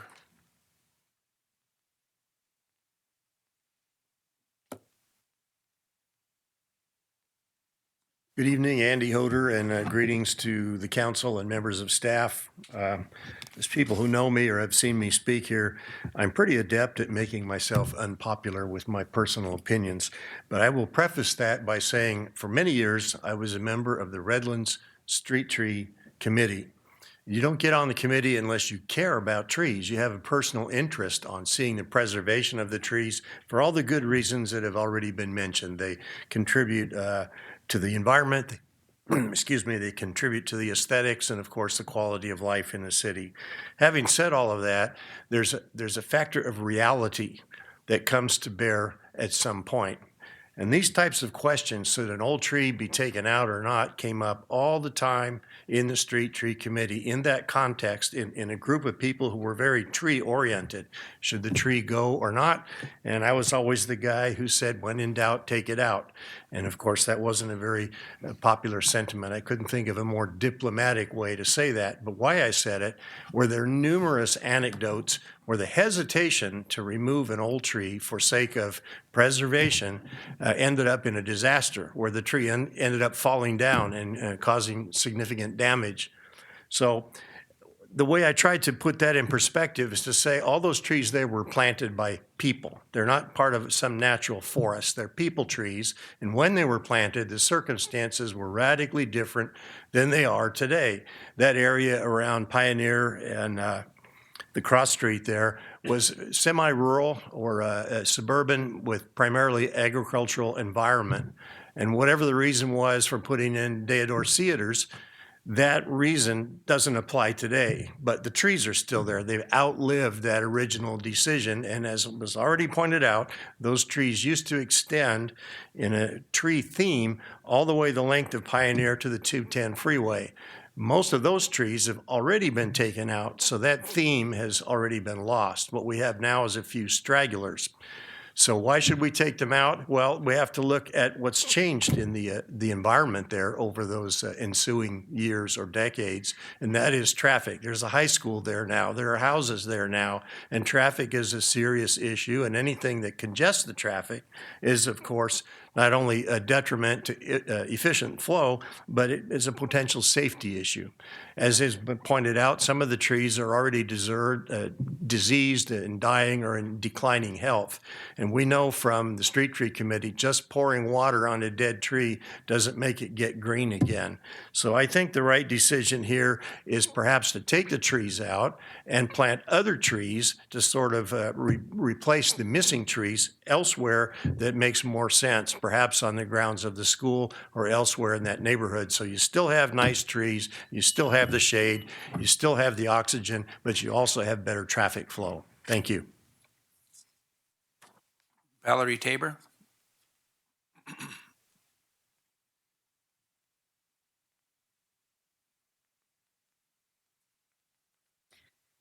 I want to echo what some of the other folks have said here tonight, which is that if this was an issue on the south side of Redlands, you would be preserving these trees. The fact that the city council already made a plan for this and the care of these trees has somehow gotten lost in the shuffle, I think frankly falls on perhaps not your shoulders because you didn't make that decision 10 years ago, but that should have been part of the plan. If we were going to preserve these trees, I find it negligent from the city to not have taken care of them if that was always the plan. And so rather than just throwing the baby out with the bathwater now, why don't you do the hard work to preserve the trees like you should have 10 years ago? And again, when I say you, I mean the city. I understand most of you were not sitting on the council 10 years ago when this plan was made. But these trees are beautiful, they are large, they provide so much shade and beauty for a side of Redlands that does not get the same attention as the south side. And you just saw a survey where most of the folks that responded said that natural environment was important to them. And maybe these trees are not the natural environment. We do live in a desert area. I totally get that. But they are here. And they are worth preserving. I did not hear that they were diseased. I did not hear that they were at risk of falling over. The evaluation said that most of them are in good condition. So do the right thing and maintain the one area of historic beauty that is still in the north side. So many of it has been taken out. We can't change that the school district took out some of those other trees, but we could save these trees today. And it is better for our north side neighbors. As someone who lives in the south side and loves our trees, Redlands cares about our trees. Please do not take these trees out. Thank you. Jennifer Maravillas.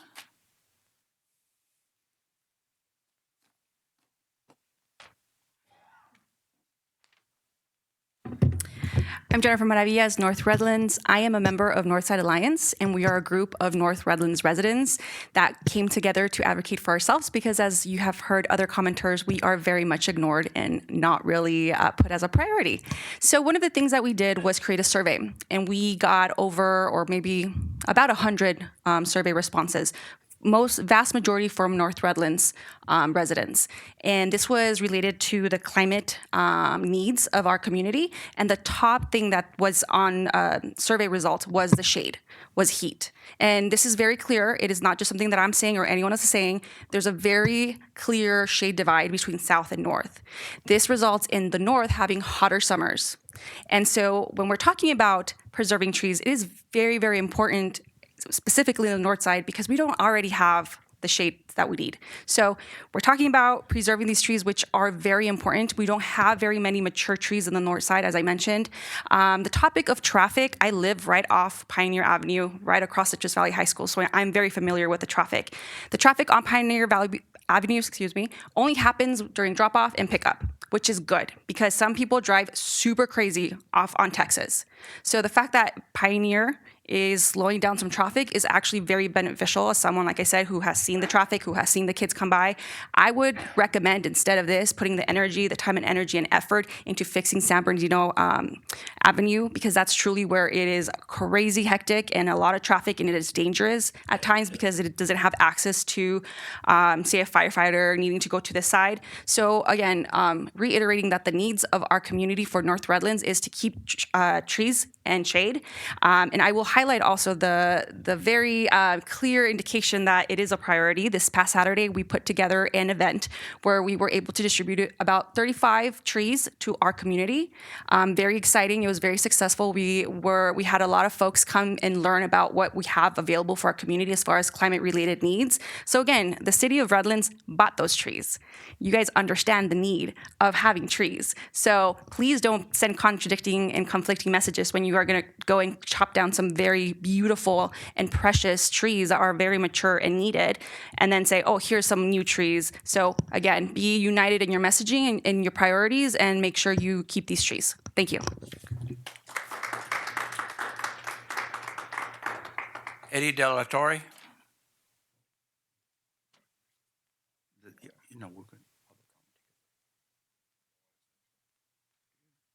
Council. My name is Eddie. I am also a resident of the north side. I live in the same area. I see the traffic every day. It is an issue during the pickup and drop-off times, 30-minute windows. It's an inconvenience, but I also agree with the sentiment that we want traffic to be slower. I don't see how the addition of this project is going to change the traffic flow, to be perfectly honest. How it's going to increase safety.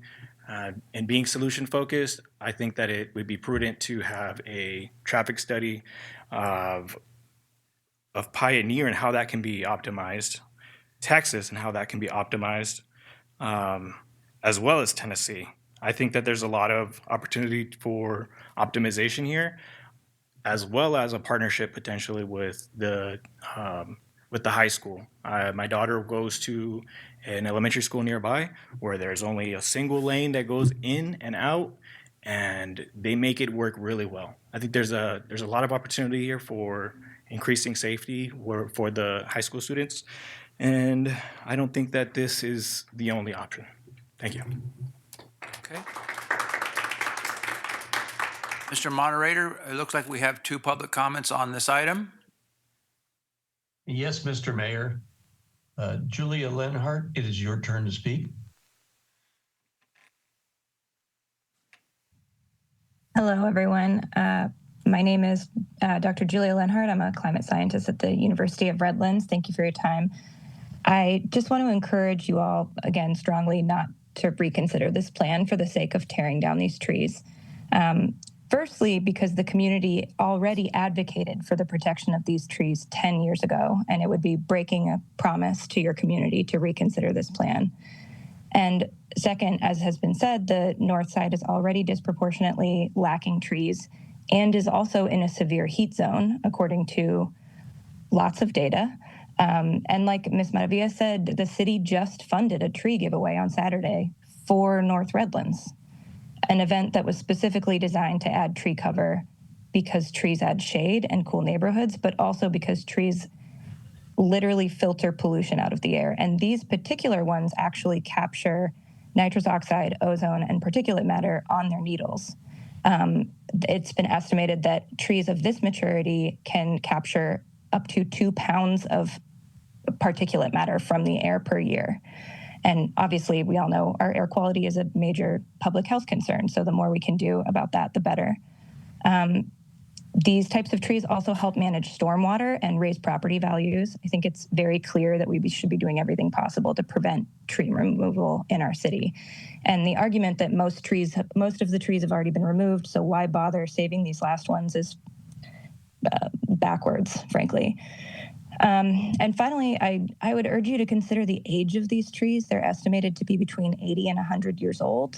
They were here when our grandparents were alive and great-grandparents. And, you know, if they're not looking good, if you think they're unhealthy, we should be taking care of them, not removing them.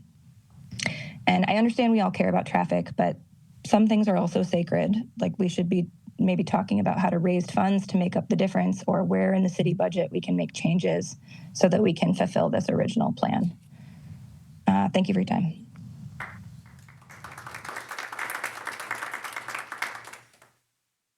Roberto Sea, it is your turn to speak. Hi, my name is Roberto Ceja. I would be there in person, but I'm over here in my office grading. So, but I'm here to kind of voice in my opinion. I also live in the north side of Redlands, in particular close to Pioneer Street. And I also pass by that street constantly. I do see the traffic flow. I do see that it is a problem, but as many of us have also argued that the current statement of Redlands is preserving the trees, especially the south side. I know many of us, all of us have seen how beautiful the south side is, especially with the trees, and preserving those trees is really pretty. And I know the north side doesn't really have that much of love as much as the south side. But one thing that I've been hearing a lot, especially with the current proposition, is that these trees, they're in somewhat good condition or moderate condition, or maybe they're just, you know, there's no rotting or diseases, but they're just needing just a little bit of extra love. And so what I'm trying to say is that we do need to preserve these trees for obvious reasons. It does provide consistency on shade. There's also environmental reasons why we need to preserve these trees. And also with the statement, just to make sure that we're consistent with our wording, so that way we're not creating contradictory statements. But I also would advocate for public safety. As, you know, as a parent myself, I would, you know, urge for public safety, making sure that my kid gets to school safely. I do understand, like I said, I do understand the traffic flow. I would advocate for more improved infrastructure for public safety, maybe adding a right-of-way. But I will also advocate for preserving these trees and maybe giving some extra love for the north side of Redlands, as the past event that just happened this past weekend. I wasn't able to attend that event because I was a little bit under the weather, as well as my family, but I do see that adding more trees to the north side does add a little bit of love to Redlands. So I would just consider maybe relooking at this project a little bit, so that way we can kind of address both concerns simultaneously. Thank you. Those are all of the comments on Zoom, Mr. Mayor. Thank you, Mr. Moderator. The idea was that we were going to hear public comment and take a break, but from hearing from my council colleagues, yeah, okay, we are going to take a break then. We're going to take a 5-minute recess, and we'll be back. To the members of the council. My name is Andy Collazo, and I've lived here a long time. Redlands has always been called the jewel of the Inland Empire. And a large part of that is the city's trees. I'm wondering if the jewel of the empire starts on I-10 and goes that way.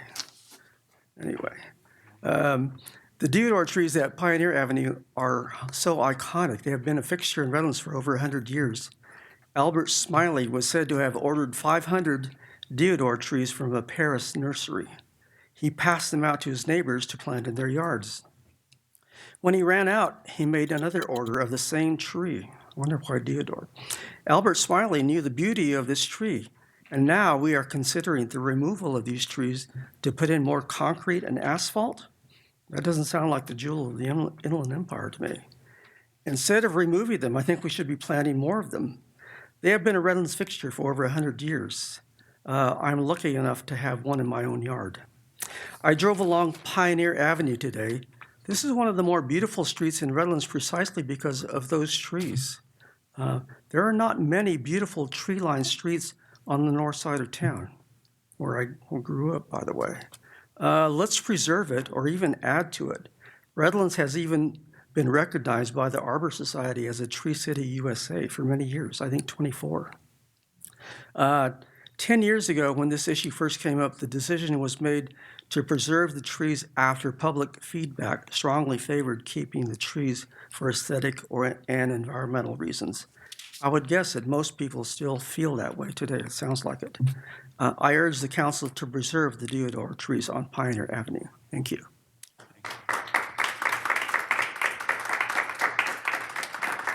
That concludes our speaker slips that I have slips for. I don't see anybody else on Zoom or in the audience. I'll go ahead and bring it back to the council. I'll take the first opportunity. I would like to have our city arborist come up and give us a review or determination of what he saw as the condition of the deodar trees out there.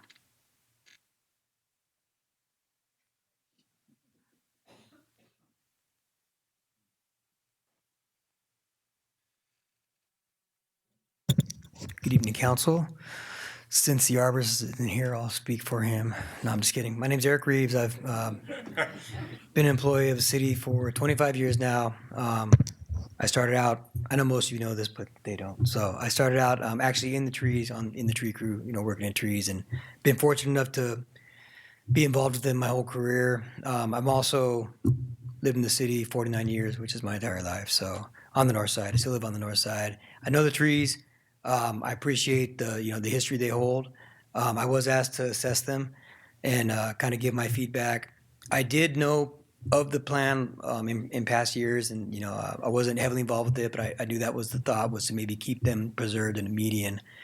The trees that's already been mentioned by staff, council, and public, they're old. They're not in the best shape. They're not in the worst shape. There's one in particular that probably should go right now. It's already way past the 60% threshold to remove. And as Eddie mentioned, there was 3 of them removed last year because they were what I call real dead.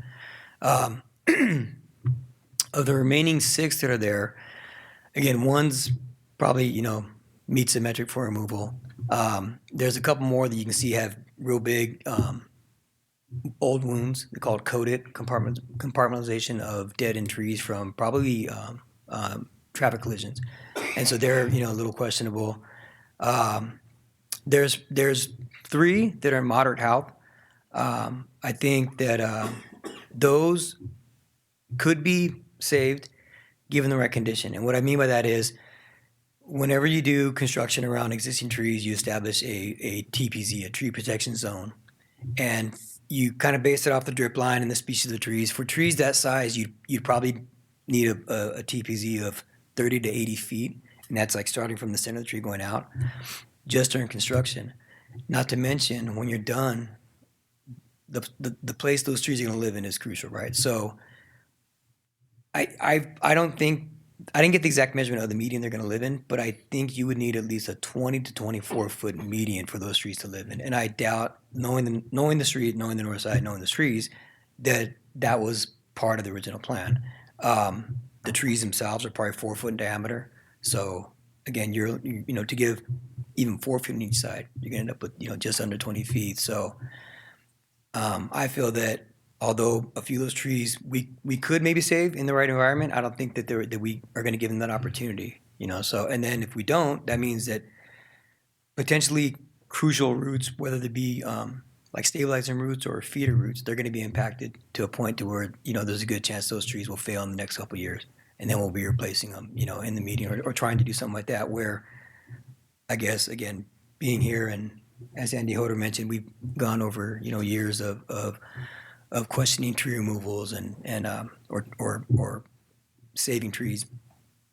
And what we've, kind of learned over the years is even on iconic streets like Buena Vista and Alvarado, sadly enough, most trees aren't, sequoias that are meant to live for 3,000 years. And when these trees start to fall apart or they have to be removed, we've just followed the protocol of replacing them with the same species and starting that cycle all over again. And in most areas, we're able to get not just a 15-gallon, but a 24 or 36-inch box, kind of give it a jump start.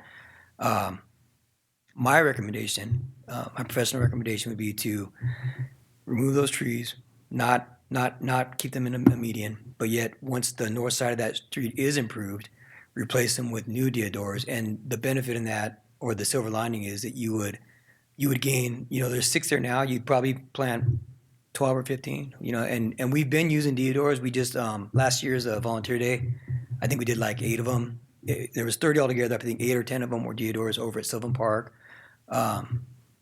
We've got plans to actually, the north side does have less canopy, and it's mainly due to just the disproportionate size of the north side and the south side in the city. We looked at this in past years, but we've got plans to populate Bill Park, Sylvan Park, and Community Park with dozens of trees this next fiscal year. So we're trying to increase that footprint where we can.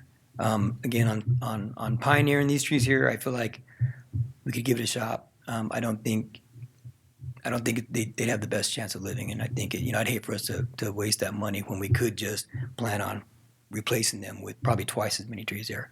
I'd also like to mention there's 4 mature Washingtonia palm trees, like we have that line all of our iconic streets, and we talked in the department about transplanting those once the time comes, because we can transplant those, and our plan has been, our policy is to replace like missing areas of the iconic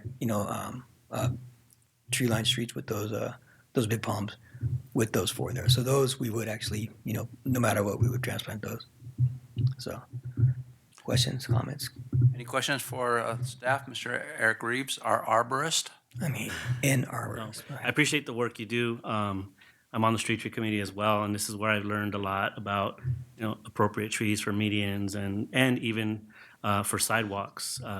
Much of the council knows much of the cost of lawsuits comes from trees, not appropriate trees being planted. And this is historically in the parkway, causing disruptions and issues with sidewalks and people tripping and falling. And so I think it's important as a council for us to start correcting some of the things that were done in the past to make sure that it's not an issue for future councils or future residents here. I also wanted to point out that past councils have also tried to plant trees on the north side. I remember participating in plantings that occurred on Colton Avenue. None of those trees survived, and none of those trees survived because it required the property owner to voluntarily water the trees. And I think most of the trees that fail, and you've seen this yourself, are trees that the owners are negligent in caring for, because they may be a street tree, but the owner still carries the responsibility, the property owner still carries the responsibility of caring for the tree and watering the tree. And I think when we consider the fact that there's no water source for those trees that we're talking about today, as Eric said, they're bound to continue to get weaker and fail. And removing the trees doesn't mean that those trees will never, that we can't replace them. And that's the good part about this, is that we can replace the trees. And like you said, more is better than less. And so if we have declining trees, let's replace them with healthy trees. So thank you very much for that. Any other questions for Mr. Reeves? No? Okay, thank you, Eric. All right, thank you. So I'll just start off the conversation. I grew up here too, not as quite as long as Andy, but he's probably one of the oldest families here, along with some others here that are listening and tuning in. I too am a tree lover. I think those are iconic deodora trees. But again, as a council, we have to weigh a number of things, not just one interest or one viewpoint. Not only the cost of the additional construction, but the liability should that tree fall down and create other liabilities for the city. And I think after hearing Mr. Reeves talk about the viability of some of those trees and the opportunity to replant some trees behind the curb line that will eventually in time be able to grow new and start that life cycle over. It's unfortunate that, we lost all those trees in front of Citrus Valley High School. I was one of the proponents talking to the high school or the school district to not do that. And we see that got removed. But I also want to mention, that a couple of community work days there's about 80 trees that were planted on Riverview. And I was part of the Climate Control Fellows from the state, and we planted about 80 trees out at the sports park. So there are a number of trees that have been replanted, and again, it was said that the 30 trees that were given out. So there is this ongoing effort of trying to replant and provide shade. I don't know of anybody else that has planted as many as I have as a community volunteer. The 80 trees out at the sports park and some of at Sylvan Park, at Riverview. So, I appreciate trees for the benefit that they all have, aesthetically, climate-wise, heat-wise. So I appreciate that. But again, we here as a council have to determine what is the best thing for the community, for the city, for our city finances moving forward. And so those are my comments, and I'll wait to determine where we are going to go with this after hearing from some of my other colleagues. I was on the council 10 years ago, and you can see the trees are still there. I voted to keep them. Again, like Mario, I've lived here my whole life, and that's what makes Redlands so special is I have people that come in from LA, and they know they're halfway between here and Palm Springs because they're in Redlands because they see all the green. And I think we should be very proud of that. I think we've gone out of our way, and again, we can always improve on planting trees. Now, in the comparison on the north side, you have to understand, back in the 60s, that's what all orange groves. So they didn't have large trees planted around orange groves because it was all orange groves. We had trees that way. And unfortunately, sometimes when you put out housing tracts, you don't put the landscape in. And we've, since as a council, I think we've corrected that, requiring so much green space for any development that comes in, and I think they've done a great job. Just a good example is a development right next to Citrus Valley. They have a baseball diamond and everything else there for the community. But if we can save a tree, okay, those trees, I think we should do every effort to be able to save them. Again, when are we going to widen that street, or when are we going to make the changes that were mentioned? I would say that it'll be a long time before it happens. That's what I thought, yeah. Just to put it plainly. You're right. So I think we should do what we can to try to save them, keep them as long as. If we need to remove the dead ones, I could see that because we have to think about safety. But we leave that to the experts. Eric? Which ones we have to take down and which we don't. But I've never been in favor of taking down any of our old trees unless they were totally diseased or totally dead, and I still stick with that. Councilmember Barrett, you deserve a better answer than the one I just gave, because what I would say is the plan to have the median requires a lot of right-of-way to be acquired by the city.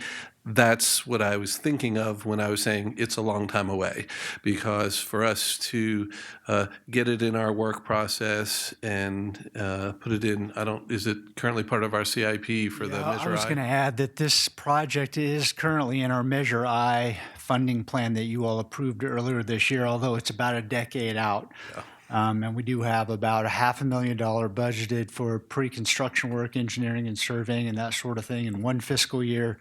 And then about $2.5 million budgeted 2 fiscal years later. You all know, though, that we can shuffle those priorities. So it's not a rigid schedule. If the council wanted to, if the city had the staffing to support it, we could move that project up earlier in the year. Yeah, so the acquiring the right-of-way is a big hurdle. If there was no median and the footprint of the road was shrunk, it could happen sooner. Again, we would have to look at our budgeting concerns and reconfigure Measure I funds to move them up and to see if when the monies would be available for Measure I. I was represented the city council on the tree committee for many years, and I know one of the things we really pushed was to encourage our residents to water the trees, even if just a little drip. In fact, I still have the sign that we were giving out saying, "Hey, please water the trees." It's still in my front yard. So I think we should try to encourage that, because a lot of people just ignore it. Now, unfortunately, because we had that drought problems and we were kind of restricting the water use sometimes, it's hard once you get into a habit of watering, and then you quit doing it for a couple of years and now get back.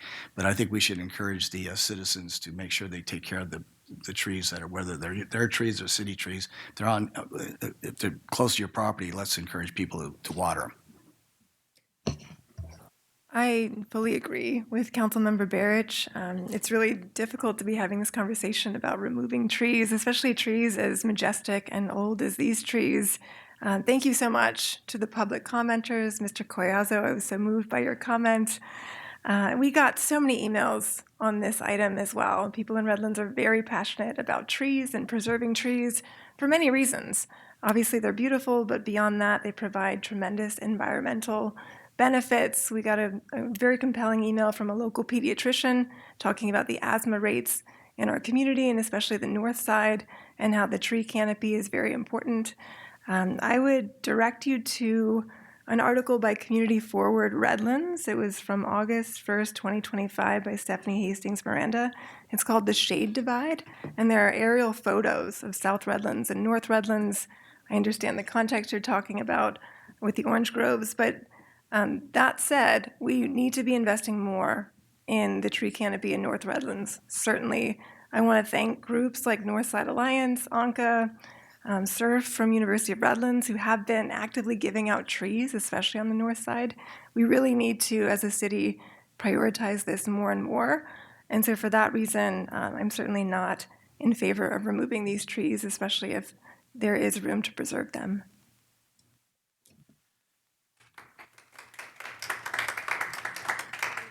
My comments would be that it appears it's taken us 10 years to get to this point where nothing has happened with Pioneer as far as, an expansion or whatnot. So I'm not sure that anything's going to happen for the next 5 or 10 years as we're talking about it. And listening to Mr. Reeves and his comments about the trees, he says of the 6 or 7 there, one is, I think he called it dead. So we may have one to take out because it's a safety issue, but I'd say let's try to rehab what's there. Let's see if we can get those to be healthy and to continue to thrive. Obviously, we have some time to make a decision. It's not like this is something we have to do immediately. So let's use that time and see if they come back around or we can get them to be healthier again. And then as we get down the road and we're looking at what's going to happen with Pioneer, if we're going to need to expand or whatnot, let's evaluate it then. Because I think that, his point about trying to put them in a median and the damage that would be done, we would likely kill them at that point trying to do the road work there. So that doesn't seem like a good option. So anything related to the median seems like we're gonna end up killing those trees. So if we can continue to, a lot of the residents said that the traffic is actually beneficial there because it slows things down on Pioneer. I didn't hear a lot of sentiment about we need to solve a traffic problem. The bigger concern to people seems to be the tree situation. So we leave the traffic situation as it is right now, one lane each direction, and work to see if we can rehab the trees.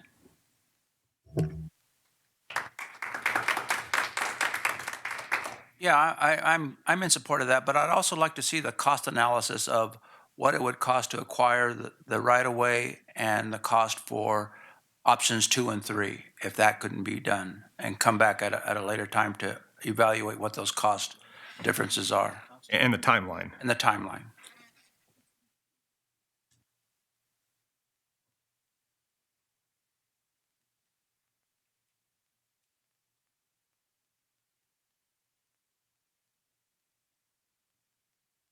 Move on. There's no recommendation we have to propose or we felt finished. If there's no motion, then the council can move on to the next item. That's what I'm suggesting, yes.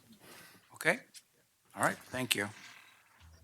Item L2, which is the consideration of ordinance number 2994, an ordinance of the City of Redlands amending Title 15, Building and Construction by adopting by reference the 2025 Building Code 2025, California Residential Code 2025, California Electrical Code 2025, California Mechanical Code 2025, California Plumbing Code 2025, California Green Building Standards Code 2025, California Energy Code 2025, California Historic Building Code, and the 2025 California Existing Building Code, and making amendments to the related thereto development services to SATNIC.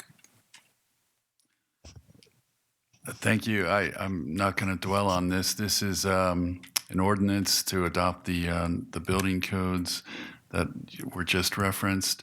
It's a little unusual whenever we adopt these. The first reading is actually not the public hearing. It's to set the public hearing, which happens on the second reading, which in this case will be December 2nd. We're introducing the ordinance to adopt the building codes. The building official is here. If there's any questions, we're not, there are a few local amendments, but they're the same local amendments we've been carrying forward for a number of years. So nothing really is changing in terms of except for the changes to the new building code. And if there's any questions about that, our building official is here, John Thompson. He can answer any questions. Are there any questions from staff by the city council? I don't have any speaker slips. I don't see anybody on Zoom. What's the wish of the council?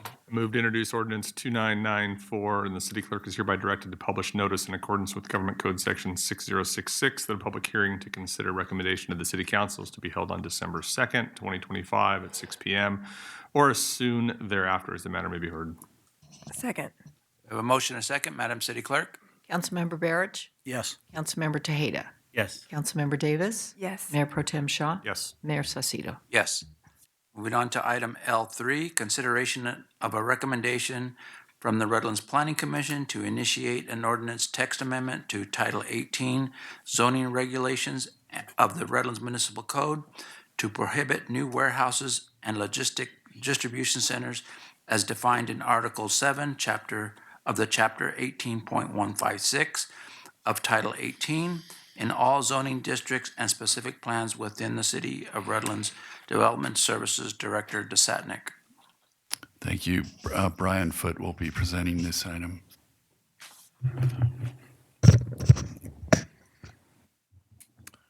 Good evening again, Mayor, council members. This item is coming to you from a recommendation from the Planning Commission. I'll just start off by providing a little bit of background on the development and adoption of the warehouse ordinance. So the council adopted a moratorium in mid-2022, and then through the latter part of 2022, the Planning Commission discussed conceptual development standards for new warehouse and logistics centers in Redlands. There was a final draft ordinance prepared by January 2023 when the Planning Commission reviewed that and then made a recommendation to Council. Council held a hearing on February 21st, 2023, and then introduced an ordinance, on April 4th, 2023. And the final adoption was April 18th, 2023. In a nutshell, the Redlands ordinance pertains to new warehouses and logistics distribution centers that have a gross floor area of 50,000 square feet or more, or a building that contains 6 or more truck docks or dock high loading doors. The ordinance also pertains to the development or redevelopment of properties for warehouse uses that involve demolition, reconstruction, repair, or rebuilding that exceed 50% of the reasonable replacement value of the previously existing structure or property. I won't go into all the details, but generally there are 5 categories of development standards: site location requirements, namely within a 1 mile radius of a freeway ramp, and then screening and buffering requirements from adjacent uses, traffic patterns and signage requirements, sustainable energy requirements, and then operation and construction requirements for warehouses. At the time, the ordinance achieved its intended objectives, which were to restrict new warehouse developments to be within 1 mile of freeway access, so a freeway ramp, that a truck routing plan and traffic impact assessment be prepared for the particular project that was proposed, and so that large trucks could avoid residential neighborhoods, then also screening and buffering requirements from sensitive receptors, such as residences, and to lessen the overall environmental impacts of warehouses, particularly to air quality and energy use and traffic. So this map shows an overlay of 1 mile radius from freeway ramps along the I-10 and 210 freeways.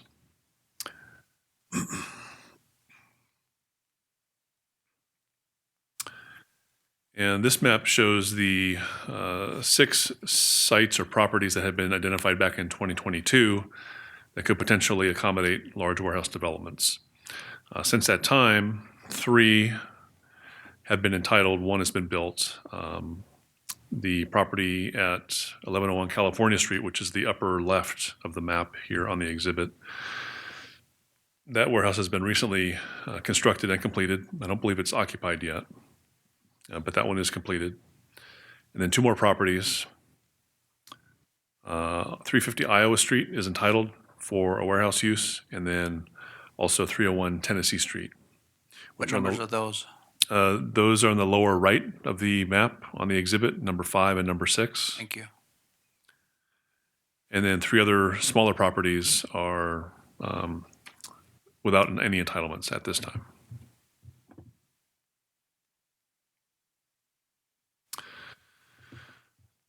So the commission had requested that staff bring back some potential alternatives. Staff retained a legal consultant to prepare a memorandum with a legal opinion about some potential options. And the 3 main options include just maintain the existing warehouse ordinance as is, or have a code amendment to adopt some strategic zoning amendments. And the 1 mile radius is an example of a strategic zoning amendment. It limits locations by use of development standards.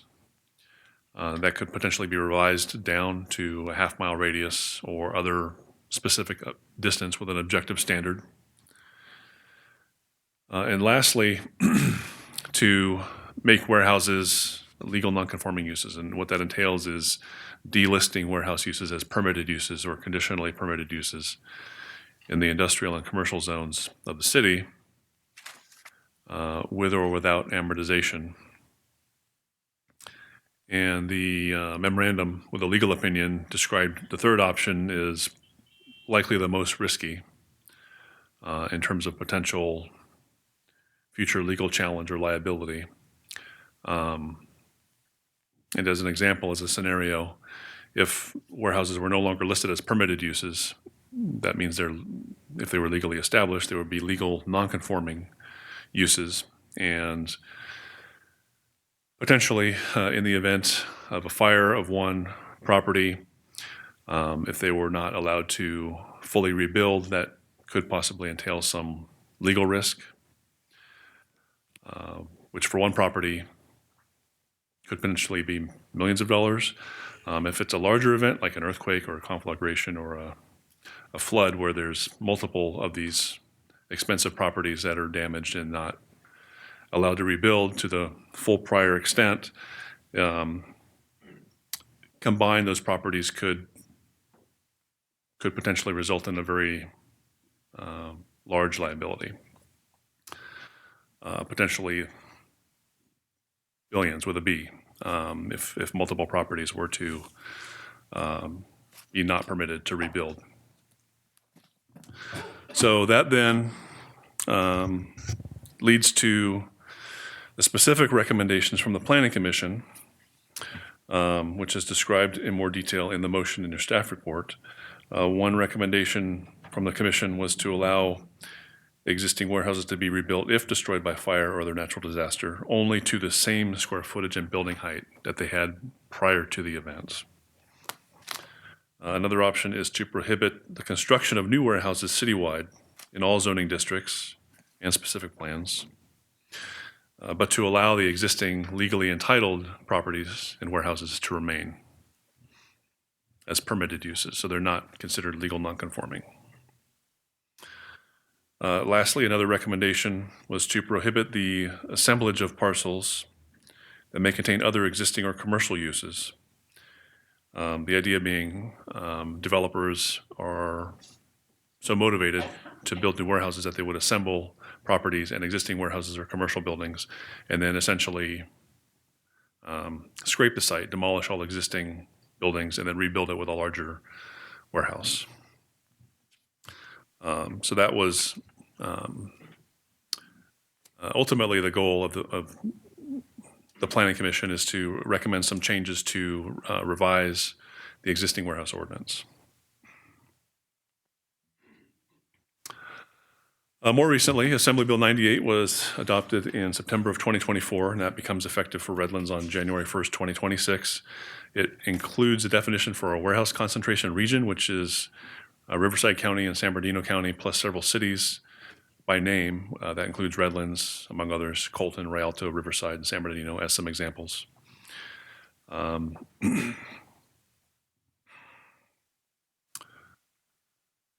So just a brief comparison of AB 98 to the Redlands ordinance. There are several overlapping provisions which the Redlands ordinance already has that AB 98 is now implementing as well. Some standards pertaining to energy efficiency, traffic routing, truck routing,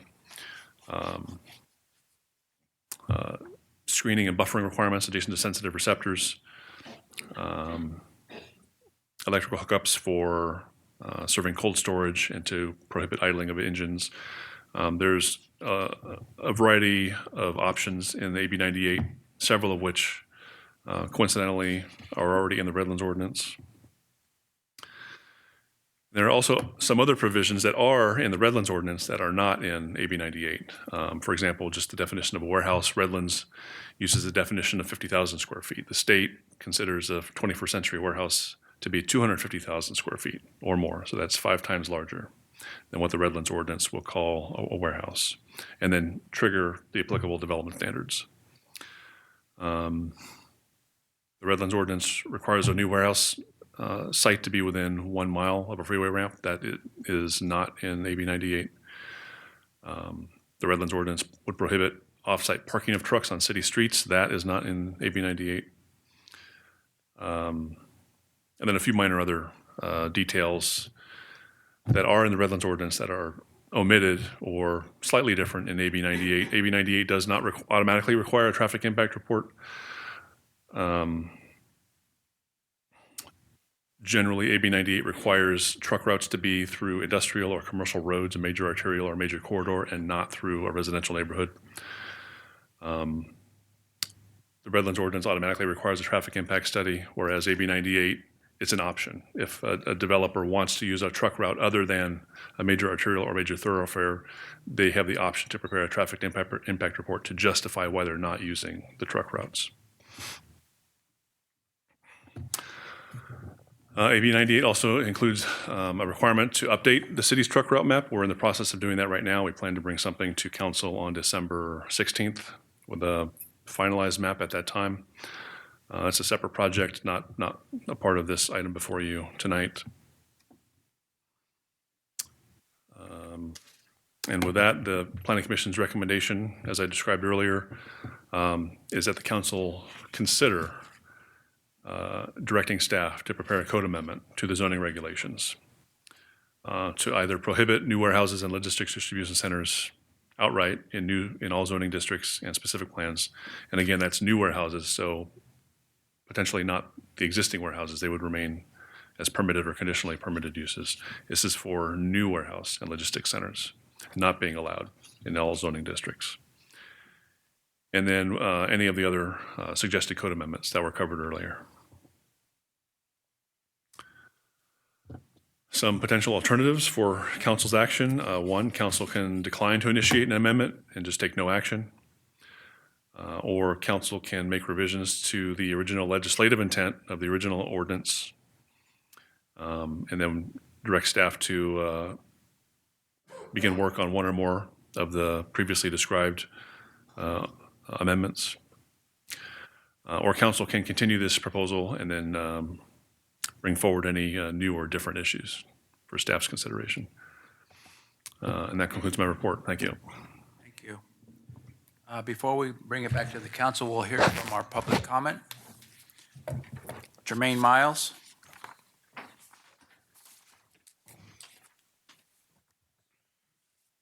Good evening again. In the past, and I'm sure like many here tonight, will speak about the health hazards of warehouses and all the horrible things around that. But you've always ignored all of that in the past, so I'm going to take a slightly different approach tonight. In July of 2024, after the Planning Commission recommended not to approve a warehouse at the old Furlow site, and the public comment that night was overwhelmingly also against building a warehouse at that site, you went ahead and approved it. So I have a couple of questions about that particular site. So did the city receive the $300,000 towards public art that was a promised concession from that builder for their reduced landscaping, which is almost non-existent if you've driven by the building? And if so, where can we see that that money was received and see specifically how that money was spent or is expected to be spent on arts in the city? And then another part of their list of empty promises, the builder stated both verbally and in writing in their deck that, quote, upon completion, there would be 200 permanent jobs. Sounds wonderful, right? Well, it's been completed for a while, and there are no permanent jobs because, in fact, there is no tenant. The building is empty. The only thing there are big signs on both of the corners and huge signs hanging from the top of the building saying for sale or lease. Is this what we want more of in our city? Empty warehouses, empty promises? I think we should look at doing an analysis of past warehouses and what they claimed we were going to collect in tax revenue. Did we get that amount? How about jobs that were promised? Did we recognize the jobs that were promised? We already know this one's been completed for a couple of months, and we don't have 200 permanent jobs as promised by this builder. So I urge you to please stop allowing any other future warehouses in our city. I want to make sure that the charm of Redlands does not turn into empty warehouses. Thank you. Dick Cornay.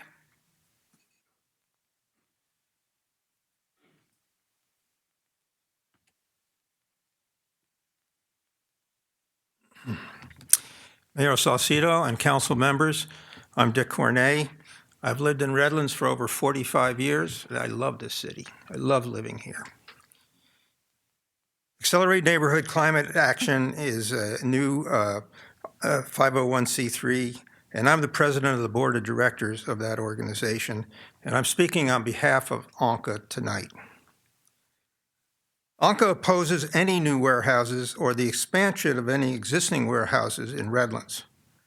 Warehouses are responsible for many large trucks that would otherwise not be on our streets. In the Climate Action Plan you approved in July, transportation emissions from on-road vehicles were 63.5% of the greenhouse gas emissions. To meet the city's goal of reducing emissions to 1 metric ton of carbon dioxide equivalent per capita by 2050, most of the reductions must come from the transportation sector. Therefore, we do not see how you can approve any new warehouse developments that add significantly to the transportation emissions. We urge you to adopt a ban on all future warehouses and the expansion of existing warehouses. This will be a show by your action that you are serious about meeting the goals of the Climate Action Plan and provide a cleaner, safer, and healthier environment in the city. Thank you. Valerie Tabor.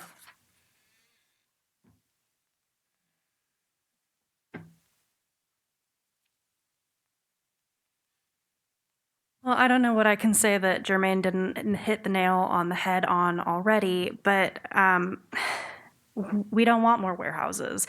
The city overwhelmingly, your constituents overwhelmingly said that we don't want warehouses. Your planning commission said no more warehouses. And so we are begging you to actually listen to your constituents. And then maybe your scores on city governance and faith of your constituents in your abilities to lead faithfully for what we want will go up to more than like 55%. That those scores are abysmal. And so if you listen, this is the way to avoid all of those issues that made you vote in favor of this last warehouse. You said, we can't go against our ordinance. We're going to get sued the pants off because this was zoned for a warehouse. They bought it with the intention of building a warehouse, and now we have to let them, which you didn't. But this is the way to make sure that we are not adding more warehouses to our area. Warehouses that sit empty, that do not do anything to add to our community, that worsen the air quality, and frankly, a concession that adds to our arts at the expense of our health. I don't really think that was a great decision. Honestly, but that's not the topic at hand. That's water under the bridge. But I am here today to ask you to please make this change so that we don't have more warehouses in Redlands. Thanks. Michael Paisner.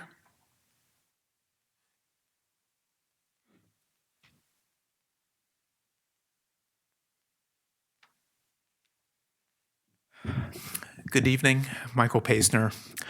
I also would give more time to Jermaine if I could. She was brilliant.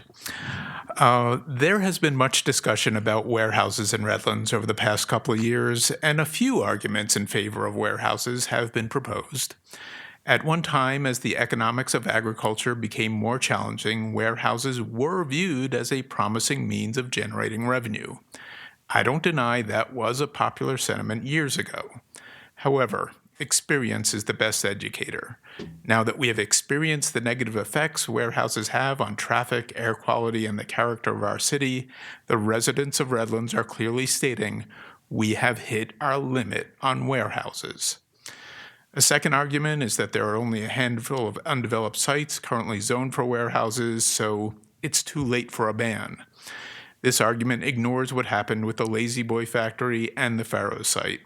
Redevelopment of existing facilities into warehouses is the threat that makes this ban necessary. Finally, I've heard it expressed that property owners should have the right to do what they want with their property. This argument is the most preposterous, particularly when it comes from elected officials. The reality is we are a community, and sometimes the actions of one impact us all.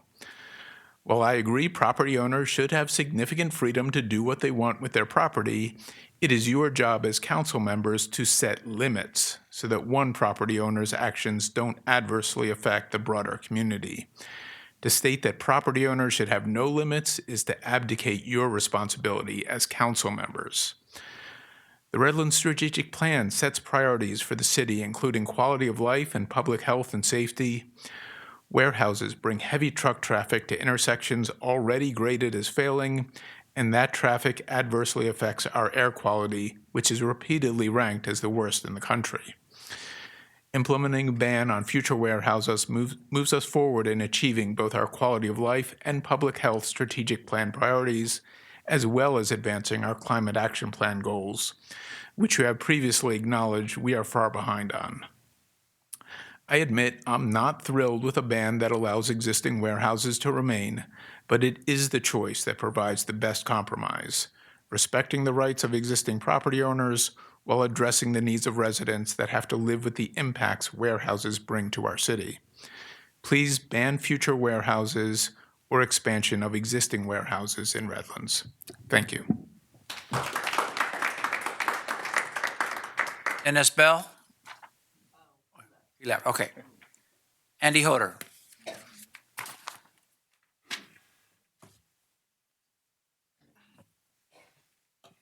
Well, at the risk of incurring more wrath from the audience here, let me say at the outset, I'm not advocating for more warehouses. I'm not speaking on behalf of the warehouse developers, but I did think about this quite a bit before I came to the meeting this evening, and much of what went through my mind has actually already been said. What do we do now with the situation versus 20 or 30 years ago when the orange groves were in decline? How should we take care of the dying citrus industry? What you see from the map is kind of a checkerboard of what's left that you could even put a warehouse on. And so the question that I would ask is, well, then what do we do with that? The argument, and I'm not taking that side, but the argument in favor of developing that land is it brings more revenue, which is good for the city's bottom line. It potentially creates more jobs, even though they haven't materialized quite yet. Those are the arguments in favor of it. But I guess the point I want to make is in the decision that you make, try to be realistic. Look at the pros and cons. What do you do with the land? If not warehouses, then what? What can we do to mitigate the potential for more trucks and more pollution? Should we mandate, for example, that all new warehouses can only be serviced by electric trucks? Well, there aren't enough electric trucks yet in production that you could realistically go there now, but at some point in time, maybe that's a solution, is we'll get rid of the diesel fuel by using electric vehicles. So I'll leave it at that because, as I say, much of what's been said already, ironically, mirrors my own thoughts and my own sentiment, but I don't see it as an easy choice, all or nothing at all. And that's where I would try to avoid is the all or nothing at all, the sort of hardline approach is it's all bad or all good. I'll leave it at that. Thank you. Jennifer Maravillas.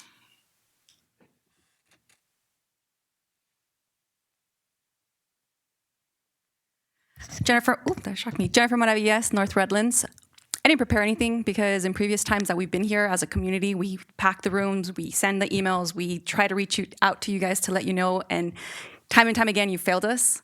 The community doesn't want any more warehouses. We haven't wanted any more warehouses. We've showed up time and time again, and you all have sided with the developers, with profit, with the revenue that will come in. So I really don't have anything else to say. I mean, you've heard so many arguments, but the reality is that, I mean, this is what the community wants. This would be a nice little PR thing for you guys because we only have a couple of spaces left, but it would be a win for the community. So that would look good on you guys. So if you want to go ahead and, see it in that way, because there's nothing else that has been working for you guys. We've talked about the health aspect. We've talked about our environmental aspect. We've talked about how our kids are growing with asthma, being sick. None of that matters to you guys. So like I said, so presenting it in a different way, the PR stunt of like, yeah, you guys did something for the community would be really great.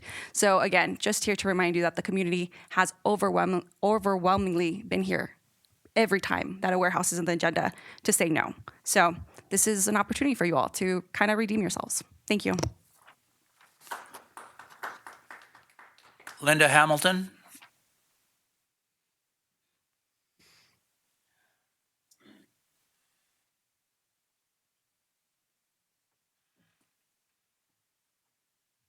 Good evening, Mayor Saucedo, council members. I just want to make this very short, but I do want to say, first of all, I think you all know how much we appreciate your passing the Climate Action Plan. Putting that into place is very important to us. And what we're doing in ANCA right now, in the fall, is focusing our speakers series on the Climate Action Plan. We are urging residents to support this plan in any way they can. We have them brainstorm practical actions that they can take and to accept the monthly challenge to do something to change their behaviors, which is kind of what this is a lot about. And so I guess in the same way, I just want to urge you to support this ban on warehouses as a way of saying, yes, we are behind this climate action plan too. I think it's very important that all of us who care about this city, who care about the future, who care about our children, do everything we possibly can to get CO2 emissions under control. And this, even though we're not talking about huge warehouses, I know there's a lot of arguments you could make about that, but symbolically, I think this is so important that we say to the community, yes, this is important. We need to bring down our emissions. Thank you. Bruce Laycook.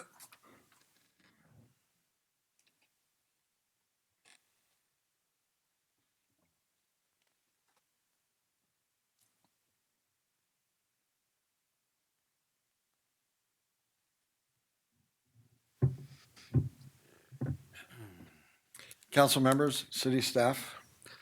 I'm Bruce Laycook. I am a 62-year resident of the City of Redlands. My dad went to Crafton Elementary in 1921, okay? I'm invested in this community, and I know you are too. What is the real issue before you tonight?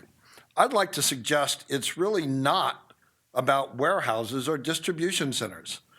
I believe it's actually about what the city needs.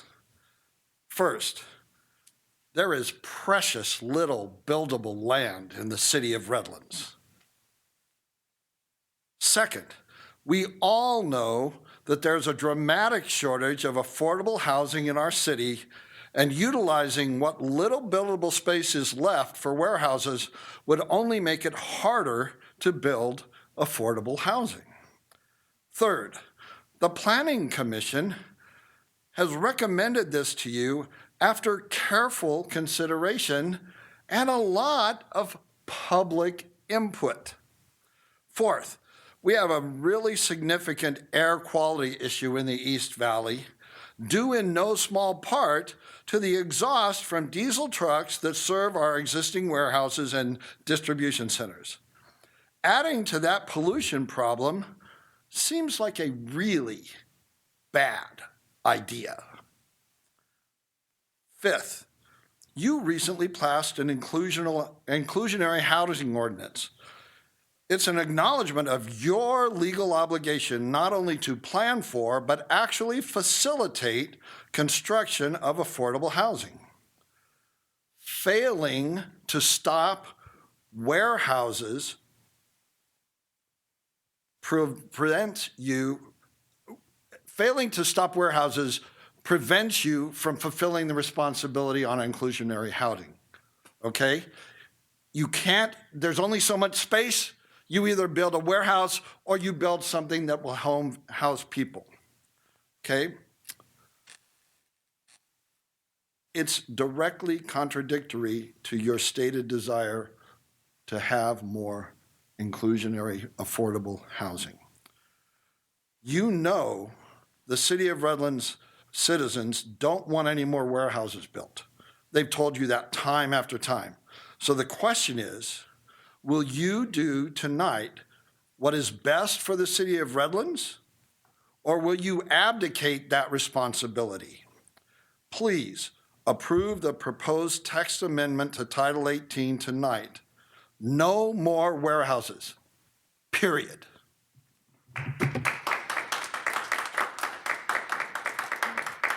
Mr. Moderator, do we have a public comment on Zoom? Or not public comment, but comment on the item? Yes, Mr. Mayor. Roberto Ceja, it is your turn to speak. Hi. So I think for the majority of the comments that we just received, it's just basically an overwhelming consensus that we just don't want this to be like another city like Ontario or any other cities that have allowed warehouses to be built. And for the most part, majority of this community in Redlands does love and preserve the beauty and the nature of the city. I do understand the reasoning why for adding these warehouses, which is for development or developers, and then also for boosting up jobs and the economy. I understand the logistics behind it, but I also don't want this like to give it in a more like natural perspective and a more environmental perspective. You know, warehouses don't really, provide much of a environmental benefit, as there's traffic congestion, there's people going into work, with adding more cars and adding more, traffic. I'm sorry for stuttering, but it's just more like there's more environmental risks. And then also, with the current status of what's going on nationally, a lot of the people that work in warehouses are usually people that are with visas. They're people that don't really have citizenships, and people are at risk of getting, removed by ICE because they're a fear of just because of the color of their skin. That's also another factor. So even if you were to add warehouses to it, there are those people that have, visas or that are not citizens, but they're working for it, that are at risk of getting, taken from ICE. And that's another risk for that reason alone. And just again, I just want to reiterate the fact that, as us as a community, we love Redlands. I myself, I'm not a permanent resident. No, I haven't been living in Redlands for a long period of time, but I do love the community behind it. We are a community of giving and of sharing. And I know the city council does have the best interest in mind, but I also would urge, to keep in mind that we want to preserve the beauty, the natural beauty of Redlands, and we want to make our voices heard and understand that both the city can work with the community and the community can work with the city. So I urge in favor of banning warehouses and allowing maybe more of we should probably think of something to do with those existing lots instead of warehouses, maybe implement some more environmentally friendly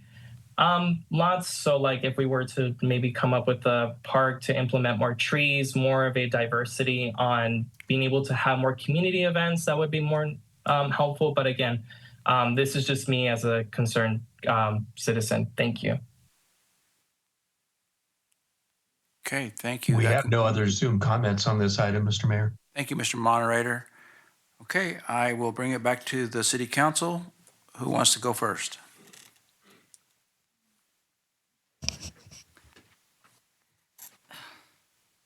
There's several references about the warehouse that went up on California Street, and I want to make sure we reminded that we, just because we voted doesn't mean we're for warehouses. Now, we get, city attorney mentioned that we had some liability if we would deny something in their state code that once something's approved, just because we don't like something, we can't just turn it down for that reason. Because I know I went to you before, because I was very torn. I didn't want a warehouse necessarily there, but I also didn't want to have the city exposed to a lawsuit. In fact, someone already mentioned tonight that, we've already had lawsuits for this or that, so why do we want to stick our neck out for another one? But when the project proposal came forward on California, the approach we always take on projects is we look at the findings, and if the findings can be met and the project meets all the current city standards and ordinances, zoning code, development standards, zoning, general plan, the city council, if they can't find any other reason on the findings to deny a project, it must approve it. So, and that's what happened in California. All the findings were met. The project met all the city standards and codes, and so the city council was hard pressed to deny, to try to make a finding that you had to base the denial on. And that was the only reason. And unfortunately, you guys are right. When I have to go east, when I'm at my office, I have to get on California Street, and the traffic is not good. And that, like I said, that warehouse is not even occupied yet. So it's hard for me to, again, I agree with you 100%. I'm against any warehouses, period, even under 50,000 feet. We don't have that much here anyway, but I would agree with the last speaker stating that, well, one that was here, that we have to really get affordable housing. We need something a little more constructive for our citizens, and not warehouses wouldn't be it. So I would be, I'm again, just because we went with that one doesn't mean we're pro warehouses by any, stretch of the imagination. So anyway, I'm in favor of a moratorium on any kind of warehouses in Redlands. So I'm commenting tonight not only as a council member who has for years listened to hundreds of public comments adamantly asking us not to approve another warehouse. It has been discouraging, to say the least, that our community has not been listened to on this issue. I think about that every day as I get on the freeway at California Street and drive to work. But I'm also speaking to you tonight as a mom of a 2-year-old. I think about the air he's breathing here every single day. I check the air quality daily, and more than half the days are moderate to severely bad. It terrifies me to know that asthma and respiratory illness rates are amongst the worst in the nation for children here in the Inland Empire. I believe that we need to do everything in our power to adhere to our climate action plan, as was stated over and over again so eloquently tonight, and help reduce air pollution. I agree with many of the comments that this proposal in front of us tonight is important, and I really thank the Planning Commission for bringing this forward to us. And even if it is just symbolically at this point with the 3 more sites that we have left, it sends an important message to the residents of our community who have not been heard on this issue for many, many years. And it also sends a message to the region, right? Redlands is not isolated in this issue. I think that we really need to be a leader and do a warehouse ban as soon as possible. So I'll be voting for it tonight. Okay.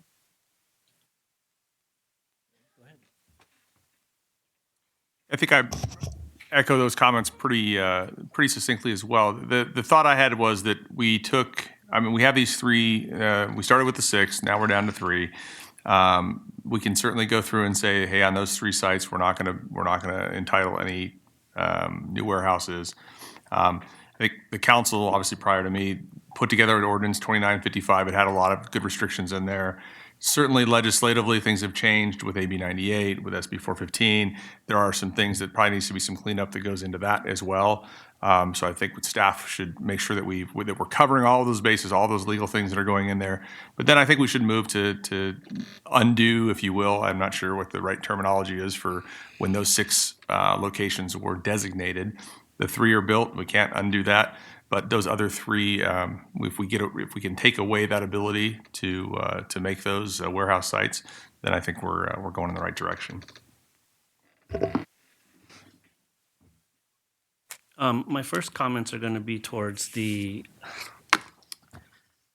sentiment that the council isn't listening to the community. I would feel the same way if I were on that side. But there's an obligation that we have that in most cases, when we know that the community is heavily against a development of any type, the findings that need to be made based on development standards. And when the staff come to the city council and say, we are bringing to you a project that we recommend approval of, they've met all of the standards. One of the ways that, or I should say, community input is important, but that is not an allowable way to deny a project. We can vote to deny the project based on the community input, but that's going to lead, based off of the fact that a project comes before the council, has met all the requirements, that is going to lead to a lawsuit, guaranteed. So we vote to uphold the community's input, we go to a lawsuit, and then it gets built, probably with some sort of punitive damages towards the city, and that is true. Fight it. Fight the lawsuit. Okay, my comments still are what they are there based on that. Can we refrain from speaking from the audience while council members are speaking? Thank you. So I'll go along with whatever the council decides with respect to how we move forward on this. I think that one of the ways that we could approach this is to look at the prohibiting of the assemblages of parcels that may contain existing industrial warehouse buildings for the purpose of building new warehouses. That's an option that's, I think, a good option.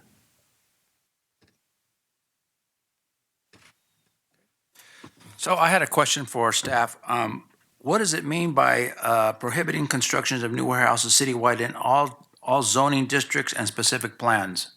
Don't we have the ordinance 2995 that already addresses the prohibition of warehouses being built with a criteria within that ordinance? And then if we include what is already state mandated by next year on AB 98, would that not trigger any requirements for that development? Well, our ordinance, as well as state law, applies to all areas of the city right now, specific plans, but as that map indicated, at first you're only looking at industrial zones, and you're only looking at within a mile of the freeway. So you overlay those two, and then those are the sites that you right now could potentially build a warehouse on. And what I think is before you tonight is, should we amend our ordinance further and just say all the existing warehouses are legal and can remain, but they can't be, they could be rebuilt upon disaster or fire, but only to the extent that they exist today, not they can't expand and assemblage of multiple parcels to build warehouses would be prohibited as well. Okay, so we're only talking these last three parcels that would prohibit any new warehouses. I see that one of them is 2.64 acres, which is 58,000 square feet potentially. The second parcel is a 2.8 acres, which is 61,000 feet, or square feet, I'm sorry. And number three, which is probably the one that would prohibit a new warehouse, would be 11 acres with a combined square footage of 240. Well, those are those, but we're also talking about, if you look in that general area, like a bit to the north there, you'll see some smaller buildings. So this would prohibit, the idea would be to prohibit tearing down those smaller buildings and building a larger warehouse building. 50,000 square feet, right? Well, we haven't drafted an ordinance. We're just looking for direction tonight. I think the suggestions they have here is a good start. I mean, allowing existing warehouse to remain legal, okay, fine. Allowing existing warehouse to rebuild if destroyed on fire, we should, I mean, you can't penalize somebody because they have a disaster. Prohibit construction, new warehouses citywide. I agree with that if we can legally do it. And then prohibit the assembly of parcels, which I strongly am for. So someone just doesn't want to buy a bunch of property around and plop a $50,000 or 50,000. Wish it was 50,000 square foot warehouse to that is. So I mean, I think we have a good start with the Planning Commission suggestions, or recommendations. I'm sorry. If you like, go ahead. I'll second. Are we ready for a motion? I move to direct staff to prepare a draft ordinance for the Planning Commission's consideration to accomplish the following: allow existing warehouses to remain as legal conforming uses, allow existing warehouses to be rebuilt if destroyed by fire or other natural disaster, only to the same square footage and building height, prohibit the construction of new warehouses citywide in all zoning districts and specific plan districts, prohibit the assemblage of parcels that may contain existing industrial or warehouse buildings for the purpose of building new warehouses. Second. Okay, we have a motion and a second. Madam City Clerk? Councilmember Barrett? Yes. Councilmember Tejeda? Yes. Councilmember Davis? Yes. Mayor Pro Tem Shaw? Yes. Mayor Saucedo? Yes. Moving on to item L.